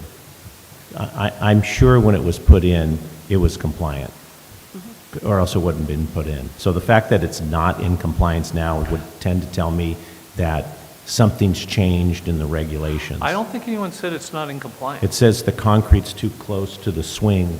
It's compliant, it's not safe. Grandfathered in. Okay. I don't think it's compliant. I think it's not compliant. Okay. It's not compliant. My point is it was it wouldn't have been installed at unsafe and non-compliant. Okay, so again, because reading this report, it looks like, oh, we have, how is our swing set non-compliant? Well, when it was, because regulations change, and, you know, you have people come out and, you know what, scientists say that the swing needs to be now another foot or whatever it is. Because I read the report and it, you know, I know that, you know, the swing set might have been there installed 15 years or 20 years, but I know that it was put in and I'm sure it was compliant for that year. Yeah. Okay, all right. I am for your recommendation to switch the parking lot. That's what we're talking about, the parking lot resurface. That's the switch, right, for the 15, and do the swing set. And next year, you know, look at resurfacing the parking lot. And certainly I remember when we redid that, the parking, or the recreational thing, and we did leave that swing set there. So it's probably time to change it. As to the material, I'm not ready to spend 150 grand to replace that right now. I mean, that's just a lot of money to do that right now. If we would get maybe a 50% grant and go in halves, then, you know, possibly, but I'm not ready to green light that. So I'm for the, you know, replacing, let's switch the, you know, the budget item. It's going to be like pretty much a wash to redo the swing set and replace it, and just leave the sand there to compliant. I mean, it wasn't there something in the report that the sand wasn't high enough, or did I read that wrong? No? Okay. All right. Can I ask a clarifying question? Let me ask first. I have a question for Ms. Landers. Ms. Landers, with respect to the capital costs that we might be incurring, you're also forecasting that we're going to be taking on a playground project at Rossmoor Park in a near future as well. Is that correct?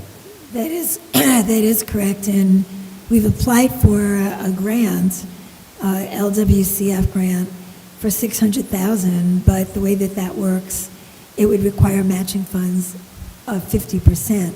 So we'd still have to come up with $300,000 if we were lucky enough to get that grant. And that, we're hearing it might be January that we'll hear. Okay. But we still, that playground is at the end of its useful life at this point. Right, so that's looking to tie up some capital as well in the near future. Yes. Okay, thank you. Director Rimney, you had a question? Clarifying question on that. The $145,000, is that inclusive of the cost of the playground and the, you were saying a $30,000 somewhere? Yeah. Or is that $145,000 plus It's the not playground? to change the playground. The playground is still good for probably another 12 years. So we don't need the the 15,000 then that's in your numbers then Is for the swing. is for the swing.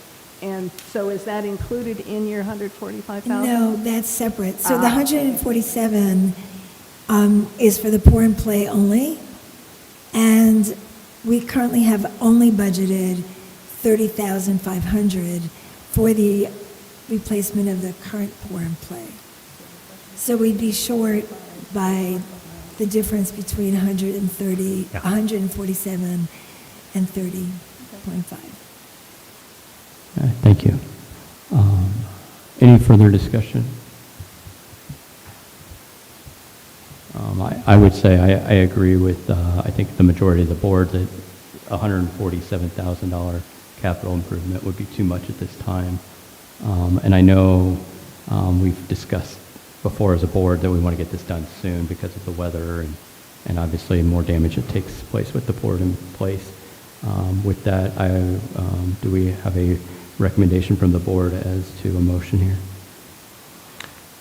If I'm reading this correctly, I believe that we're asking for recommendation to option A. That's the one without complete pour and play, correct? Then I make a motion to adopt recommendation to option A. So I'm hoping that you're including recommendation 1, which is the swing, and then 2A, which is the pour and play, just their current location. Correct. Again, if you're going to replace the swing set, which I think we all agree, that's the time to replace the current thumbprint of our pour and play, not to expand. And that's what my motion is. Yes. Do you have a second? I'll second, and then I'm going to ask a question. All right. So it's recommendation A, spend $15,000, get a new swing set.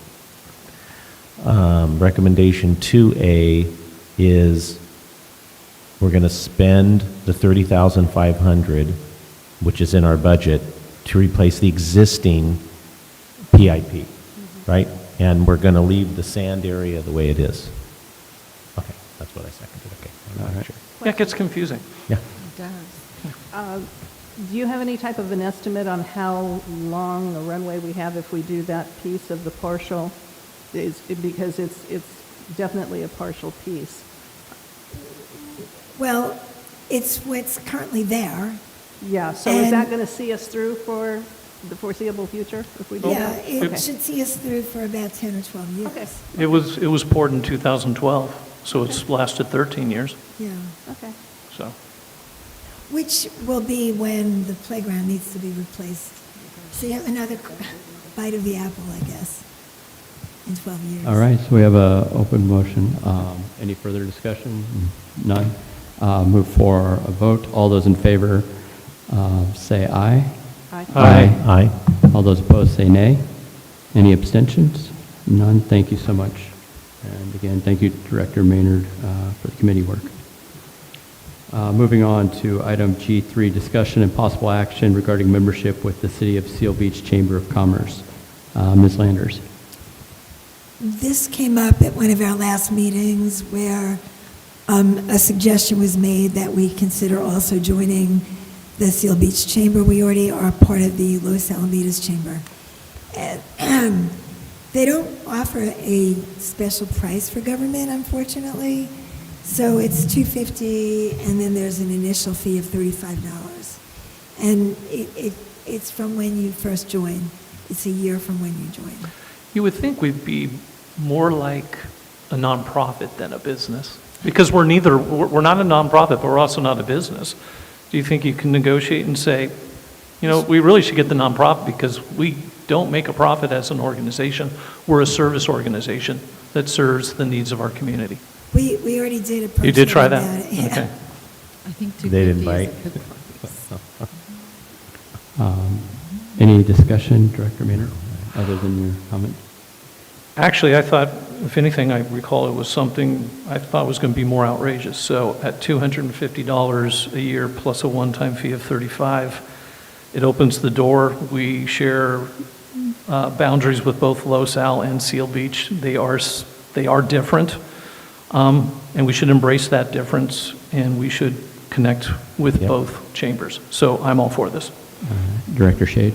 I think we had all kind of agreed on this the last time. It's more than reasonable to join the chamber at this cost.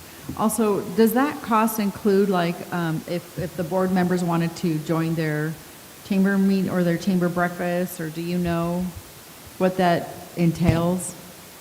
You mean if there is an event that we want to go to, does that Well, membership? they generally charge for, like, if a board member or anybody wants to attend their breakfast or what would? But I think there would be a membership versus a non-membership fee. Okay. So we'd be a member. Perfect. Yeah, but there's still a fee when you want to go, when you want to attend. There's still a non. Nickel and dime? Nickel and dime, Exactly, okay. that's what I was All right. Uh-oh, I lost my... Director Remney, any questions? No questions. Director DeMarco, any No questions? I have none. Do we have guidance for the director, for the general manager? Would someone so move? I'd like to make a move that we vote to join the Seal Beach Chamber. Is there a Second. Thank you, Director DeMarco. All those in favor, say aye. Aye. Aye. All those opposed, say nay. Any abstentions? All right, thank you. Moving on to item G4, discussion and possible action regarding CSDA membership renewal. Ms. Landers? When this came up during our budget discussion, which includes our indicating what membership costs for different items, the board was concerned about the high cost of annual membership for CSDA, and it's about $8,000. I was able to negotiate a one-time reduced fee for under $5,000, $4,875. I think what that does is it gives us an opportunity. Well, I'm new to this organization, so I don't really know much about it yet, but it gives us an opportunity to evaluate them over the course of the year. Also, I keep saying to them that they need to change their fee structures. I think it's ridiculous, but that's a different issue. Okay. All right, so... Director DeMarco, any discussion? So where the ask is, instead of paying this year $8,000, it's $4,875. Is that the ask? We got it down to, for this one-time hardship, whatever. Thank you, Ms. Landers. Thank you for that. Okay, I have no questions. Director Remney? Thank you for that, and I think for the runway and the ability to assess the value of it, it's great, and we'll continue to lobby for their pricing structure. But I see things like our consultant discounts of our internet coverage and the ability to work with the investment things, that it's worth exploring and seeing, and since it is in our budget for much more and you've gotten the hardship, great job, kudos, and that I would support that. Director Shade? I agree with Director Remney. Kudos on saving us money. That was excellent, Sharon. Thank you. That's a huge chunk, giant chunk, and I totally agree. We run with it. Director Maynard? Agreed. You don't get unless you ask. Thanks for asking, and continue to ask. So, Would someone wish to move to authorize the interim general manager to proceed So with our moved. membership? So moved. Is there a second? Second. Director Remney with the second. All those in favor say aye. Aye. Aye. All those opposed say nay. Any abstentions? None. Thank you so much. Thank you, Ms. Landers. Moving on to item G5, discussion and possible action regarding bids received for Rossmoor Park Canopy Project. Ms. Landers? This is an item that I understand has been around for quite a number of years. I think 6 perhaps. In any case, we are using Prop 68 funds for this, and it's been budgeted as such. It does involve us putting in, I think, 20% funding. And we hoped to get more than one bidder, but we only got one bidder, but that's all you need. And we had 2 bidders doing the walkthrough, so I think that that kept the bid down to a lower price, which is good. So this is for the, I should be clear, it's for the shade structure. That would go into Rossmoor Park, and the amount that came in as the bid is $48,065. Okay. Director DeMarco, any questions?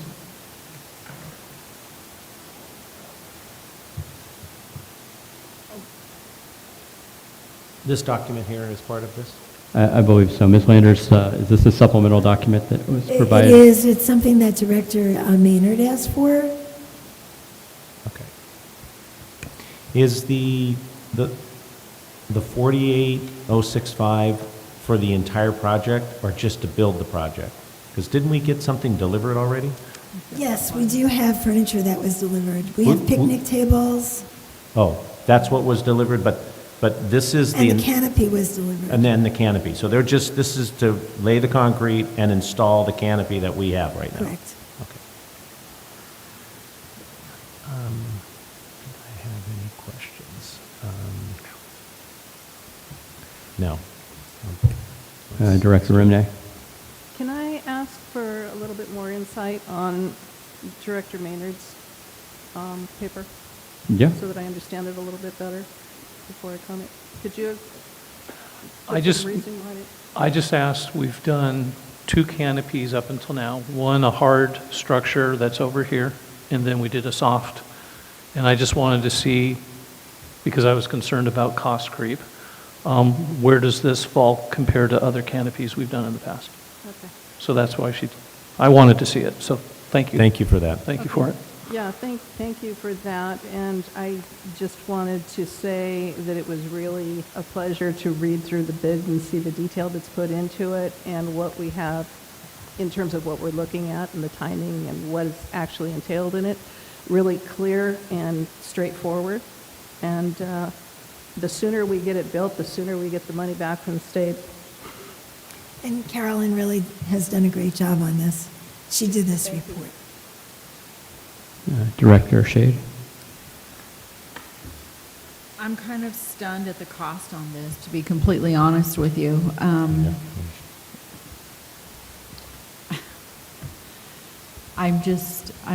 literally floored on this because it's such an insane amount on this bid. And while I'm sure the two guys that were doing the bidding at the same time, that did help, I'm still extremely hesitant on this cost. I believe we projected a higher number.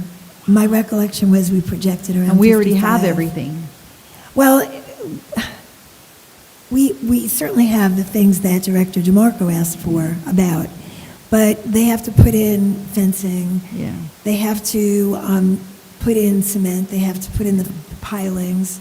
There's some risk when they are given equipment that's been ordered separately as opposed to they're doing it. Right. And I don't really know how that affects it, but there's actually quite a lot of work to be done related to this. And it is prevailing wage. Just, it's those are high prices. You're paying, yeah. Okay. We had a lot of trouble getting any bidders. I know. Yeah. Yeah, what I see here, and I think, and I'm going off of memory, but when we did the shade canopy here, I don't think we dug 4 feet deep and had rebar. We've all done outside projects in our homes, but when you actually look at the line item of $27,665, it's because it's 4 feet deep. That's taller than this desk. That, to me, seems overkill. Was that our architect, our person who designed, is that by law? Because 33 by 22 feet is not that huge of a footprint. I would understand if we were building a tennis court or building a pickleball court or a basketball court in that footing, but Is that correct? it says 4 feet deep. That to me seems over-engineered for what this is supposed to be. Yeah, so I know that there was an architect, and I am hearing that that was a code requirement. And, you know, another thing to consider is when you put the shade structure on it, you're creating a sail. And I do know from some recent work that I've done that there are very major requirements in codes about being able to withstand 100-mile-an-hour winds. So that could explain the 4 feet. Well, to me, that's the biggest portion of the bid is the 27, and unfortunately, we only have one bid in front of us. It's not like we can compare. It's not like, was that their call that they did that? Is that actually what's required by the county? No, that was Are you our confirming? requirement. We required that. We did. And We we got that required- advice from Cheryl, our architect? She was the architect. Well, I'm questioning her then, is what I'm questioning, No, because 4 feet deep seems, I'm glad you brought that up. That doesn't make sense. Can you it clarify? seems over-engineered. Can you clarify to me where you see 4 feet? On the bold print, Yeah, the 108. of Ortco, the 108 bid. of 143. It's under the third item down called construct. Okay, that's 4 inches, not 4 feet. Is that my old age? Yeah, those are. That's my eyes. Okay, my apologies. All right, it's not 4 feet. I take that back, guys. Okay. 'cause 4 I was gonna inches say, is actually You are right, appropriate. 4 feet would be It would be- overkill. Bad eyes, guys, sorry. Next time I'll blow it up bigger. So now you're going to say, boy, that's a lot of money for 4 inches. Actually, I was going, that's, your cost per square foot, though, when you think about it for a 4-inch slab, that is still pretty high. That still begs a question. Director Renee, you have a question? I think in regards to the costs of it and the excessive things there, having spoken with our architect on it as well, it actually turns out one of the reasons it's lower is because we were able to walk back. Original code requirements was looking at geological impaction surveys. You have new laws that were put into place about 3 years ago that require how the demolition of the existing work is and how things get put in and the hours that you can do it and requirements that they're bound to, that every year that it seems that more and more environmental protections get put in, that the cost of doing it now and how it's doing it is not going to get any cheaper. And I think that it's long overdue, and to put it out and bid it again with all of the increasing requirements that are there is, I think we just bite the bullet and get it done. The good news is it's only 20% out of our wallet. The rest is from grant money that we have. So while I'm not thrilled with this, I understand it needs to be done. And I'm glad we have that grant money. Otherwise, it would be a big no with me if there wasn't grant money. But, Director Maynard, I'm glad you asked for this comparison just to show, the residents how much all this stuff costs over, it's, 8 years ago, and the enormous increase of cost just to pour concrete, $27,665. It's just amazing how much everything costs.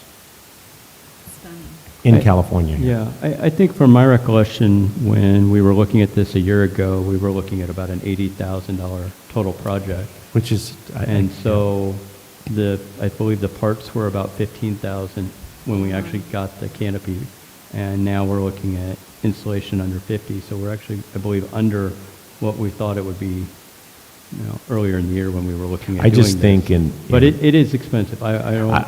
I just think it's been so slow, and I'm not saying not to do it, okay, but it's been this slow roll, and now you're looking at where back 3-4 years ago, 80,000, I don't know, I'm sure we had this deliberation too back then, but it's, yes, the residents want it, everything, fine, let's go ahead and do it, but it's like you got to pick and choose because everything costs so much money, and it is, the The canopy here at Rush in 2016, $14,575.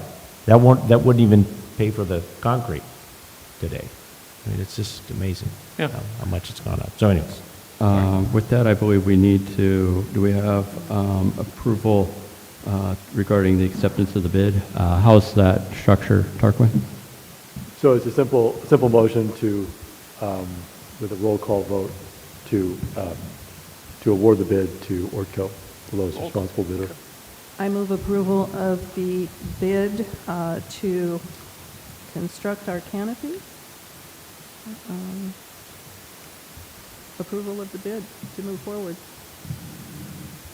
Like moving approval of awarding the bid to Ortco Yes. Construction. Thank you.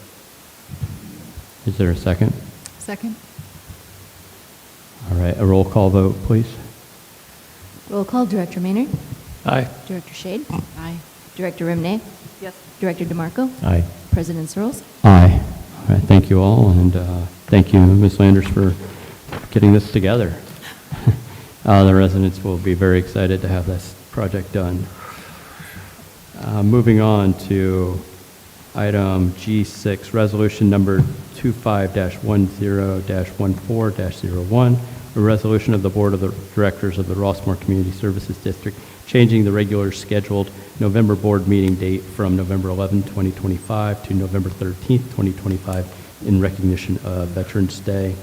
I will just go ahead and introduce this one for expediency.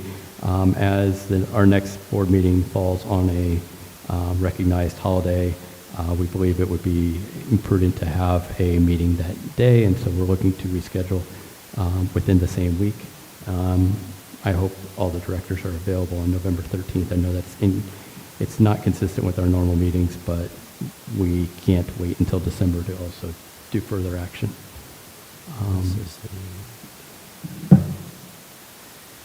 Any discussion? I just want to make sure everyone can make it.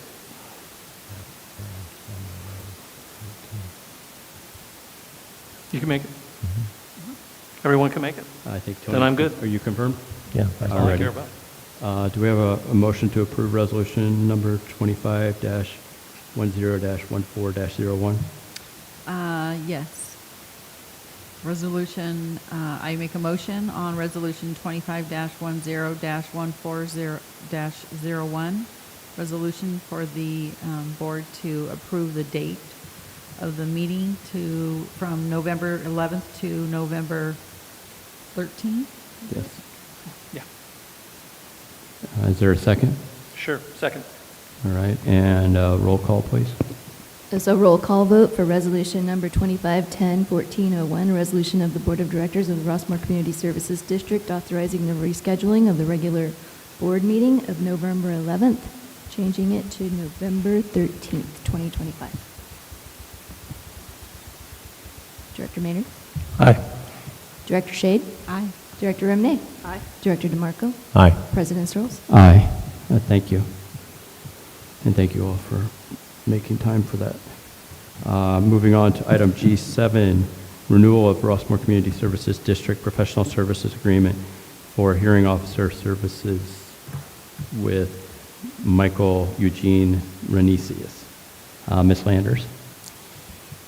So this is in order to have a hearing officer for the very occasional administrative hearings that we have related to a fine that somebody might have incurred for tree removal.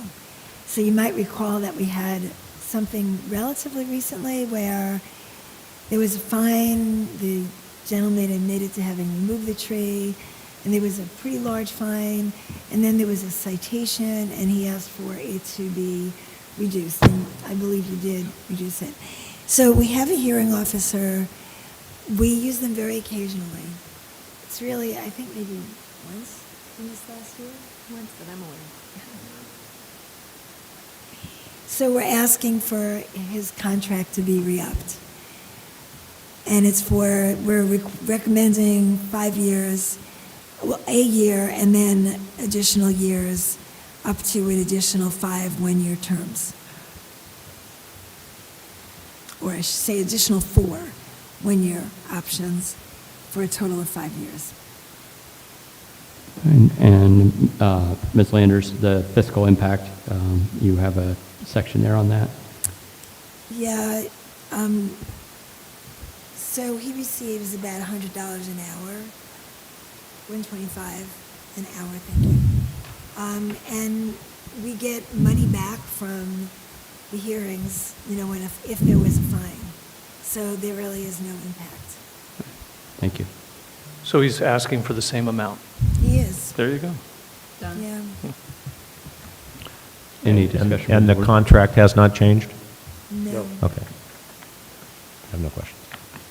Does anyone wish to move to approve the renewal of the contract? Sure, I'll move to approve the renewal of Rossmoor Community Service District Professional Service Agreement for Hearing Officer Services with Michael Eugene Renesses. I second. Do we need a roll call or on a contract renewal, Parkman? No, just a voice Okay. vote. All those in favor, say aye. Aye. Aye. Aye. All those opposed, say nay. Any abstentions? Hearing none, thank you. Moving on to item H, General Manager items. Ms. Landers. Almost. I know. I thought I was done. Sorry. Okay. I want to just provide a brief overview of recent achievements, future projects, and upcoming programs. First, Orange County Public Works was incredibly responsive to our request for painting red curbs. They painted them within a week of our request, which is pretty incredible. But we did such a good job, really, I think, in making sure that we had carefully thought about where we wanted them and surveyed neighbors on corners. So I think that that really made a difference. Senior programming continues with UCI health lectures at Rush Park. It's free to the public. The next lecture is on October 16th, Radiation Oncology. The audit is complete. The audit committee will meet with the representatives, RAMS is the name of the company, on October 21st to review the final audit, and then it'll be presented to the board on November 13th. On October 22nd, the investment committee is scheduled to meet to review investment alternatives with California Class and Camp and discuss how they compare to LEAF.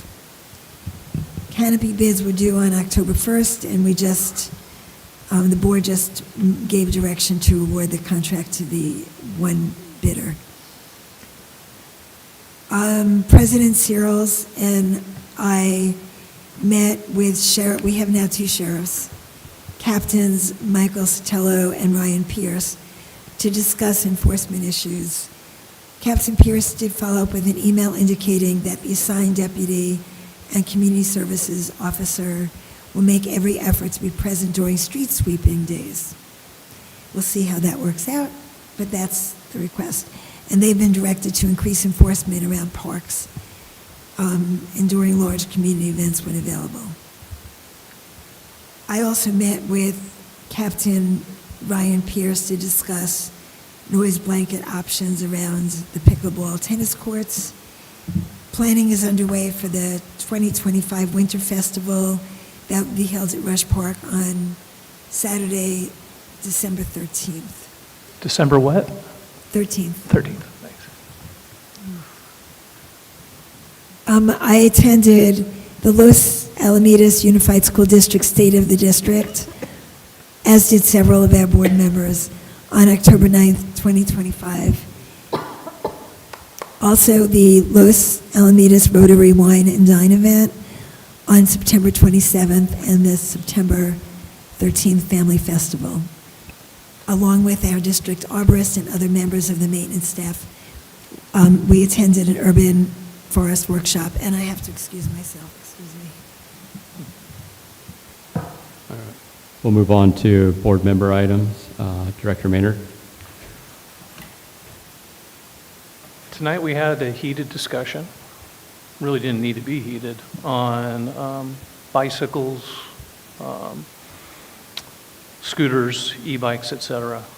And frankly, there's a thing called boundaries, Mr. President, and you crossed them.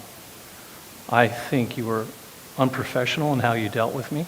You were insulting, and you were rude, and I expect more.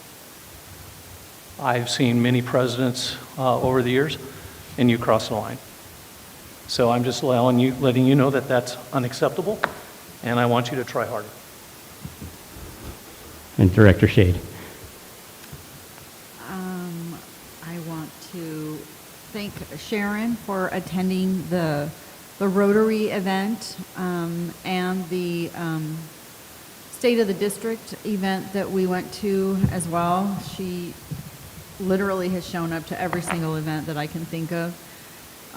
All of ours that I've seen her at, I attend all these events, and I try to do what I can to be at all of our community to support for our schools and our local schools and our community all together, as far as, and including our nonprofit organizations that we have here in Los Alamitos, which are literally the most successful ones that are in Orange County.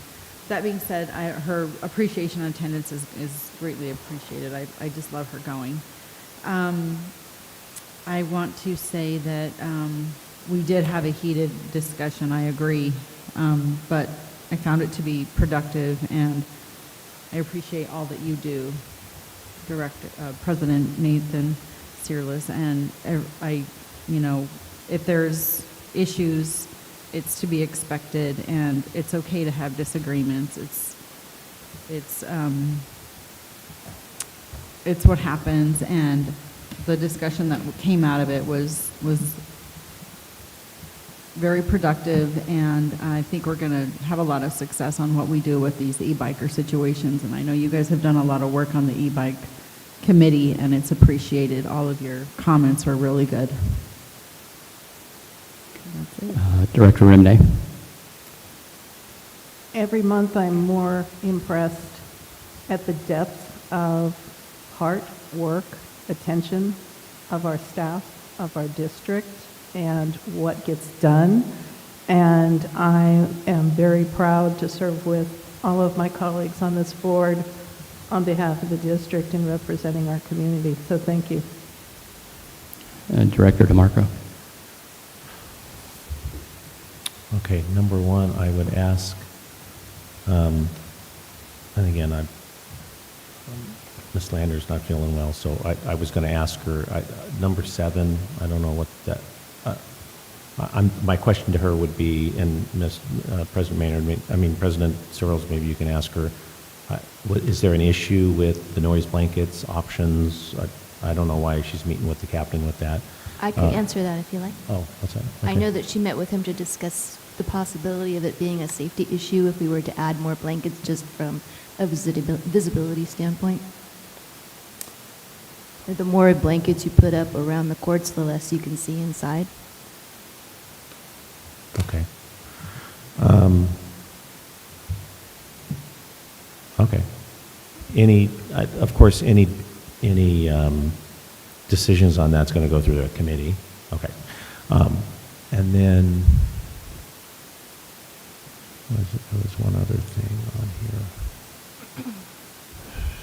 Public Works, no audit.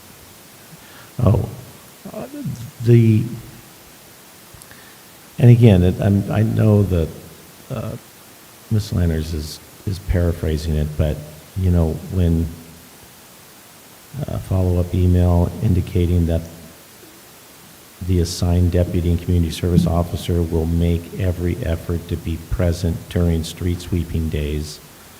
Well, that's not, and I'll tell you, Carolyn, you can tell Ms. Landers that, and I'm sure Ms. Landers already knows, it's not that they're not present. We don't know how long they're present. It's just, are they doing adequate coverage for adequate enforcement of our street sweeping? So it's not so much, we'll do our best. It's just, no, we want you to do, what's necessary. So, again, this has been a long-standing issue. Can I just speak a little bit to that? So one of the items... Oh, you were there. I was there, but also I've seen some of the correspondence, the email. And one of the bigger items I think that would be of particular interest to the board is the Sheriff's Department is kind of giving us a blessing that if we wanted to go to an outside agency to do the ticketing, they wouldn't be in the way, right? So they're not going to say, oh, that's our turf and our people are the only people who can do the tickets. So if we were to find That's an outside interesting. vendor who, for the price or whatever we found, who wanted to do the ticketing, the Sheriff's Department has said, we don't kind of care. Just keep it out of our. Where does that revenue go? General fund or to the sheriff's department? Well, I think that's a discussion between us and the vendor and the Sheriff's Department. I don't think they're even looking to the enforcement side of the ticketing. That's what I'm getting at, is I don't think. This is interesting. We should talk further about, because they're contracted to enforce now, which, again, I don't know. So where does that revenue go? Right. And that's amazing that they're even, it might not be going to them, it might be going to the general fund. Right. It goes to the county. Okay, so that's probably why they're saying, okay, but, all right. Or maybe it's not even profitable, so. Yeah. But I like that. But there's a discussion, a good dialogue going on there right now, yes. Okay, and then lastly, I think this is my last thing, unless I think of something else. I think this is it. I was disappointed that I wasn't able to make the special meeting last week, and I was just, I don't understand what went wrong. I mean, why? I typically, when we have, I don't think I've ever missed a special meeting. And when I was asked for that date, I immediately said, no, I can't do that date of the week. I can do any other date. And I wasn't. And this is not on you, Carolyn, because I don't know what was going on. It's like, just like with moving the meeting next month, it's, can you do that? And no, yes. It was like, it was already set in stone that it's that date and no other date. And I was just disappointed that I missed that meeting. That was the only date. I had something going on that had been planned for 2-3 months before, so I could not move it. So I was just disappointed that I missed the special meeting and we didn't have options for that, or there wasn't any discussion. It was like, I can't make that meeting, and then I didn't hear anything, and then I got the agenda package. So it's like, I guess maybe I wasn't wanted at that meeting. That might not be true, but that's kind of how I felt. It's like there wasn't even any options. So it was just disappointment, because I wanted to be at that special meeting. So that's it. That's it. Those are my 3 items. And I'm happy to address that item. I set it for Tuesday because, honestly, Tuesday's the night you seem to always be available, and so I was disappointed when I found out you were unavailable. I did not know that you were unavailable until you were telling me you were unavailable at that time. That's when I found out. So it's not that it was known you were unavailable and it was a proceeding with it anyway. I was unaware of that. As far as my remote appearance, I planned on being in person when the meeting was scheduled, and I found out 2 days later that I wasn't going to be. No, and so, for that extent, I wasn't very happy either, but I was like, we're moving forward, unfortunately, because, there was a discussion. I appreciate that. That's okay. Feel better soon. All right, thank you. I'll walk you to your car. Okay, so I would say in the future, let's have, and I don't know what happened. I don't know what happened. But there should be better dialogue in that. That's all I'm saying, should be, because it's a special meeting. It's not like it's a committee meeting. Right. Even though those are important, but this is a special meeting, and I just, I want to be at every special meeting. So, Understood, and I will say, on behalf of the board, I appreciate that you were able to provide materials for the meeting, even in your absence, and so that was taken, and there wasn't, as reported out, there was no action taken during the meeting, so hopefully you don't feel that something was done without your participation. Okay, that's it. Alrighty. I want to thank Girl Scout Troop 20 9-3. Seems we all could use our readers up here. They were fabulous. I love them. And as you know, tonight I showed, it's my intent to have other directors be offering the pins to our participants because it's been a joy to be able to do it as president, and I know Director Maynard and DeMarco have done it as past presidents, but all of us as directors should get that opportunity to go down and just really see that joy and participate in that and hear the giggles and all that. So I want to thank them. I want to thank Director Schaefer for presenting them with their pins. Just as an update to the board, we are continuing to work with a kind of a all Rossmoor non-CSD, I guess, entity services expo, and that will be next month where we will have, hopefully we'll have CR&R, we'll have Public Works, we'll have Vector Control, we'll have the sheriff, we'll have the county supervisor. We're hoping to bring everybody in who's got their hands into our lives in Rossmoor, and that will be an evening. I believe it's a Thursday evening.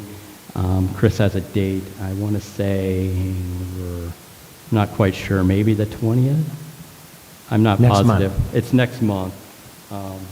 But we'll be sharing that, and it's my intent that we would provide notice so the board can attend and participate pursuant to the Brown Act.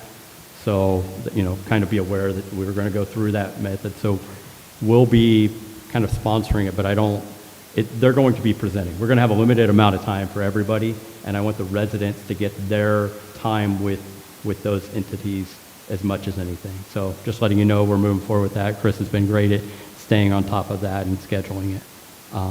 And I believe that's all I have at this time. And since we won't see anyone between now and Halloween, I hope everyone has a great Halloween. It's by far my favorite time in Rossmoor is the Halloween trick-or-treaters and the just awesome cuteness that goes on during that evening. So with that, I believe we will be recessing into closed session at this time. Do we have to ask if there's any public comment about the closed session before we adjourn to it, Tarquin? Correct. We have to open the public comment portion of the closed session. Okay. Inquire if there's any public Alrighty. So with that, we're moving on to item J, closed session. At this time, if there's any public comment, members of the public are welcome to address the Board of Directors only on these items of the closed session agenda. There is no public, so we will go ahead and move into closed session. All right.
Alrighty, it's 11:10 PM. We are returning out of closed session.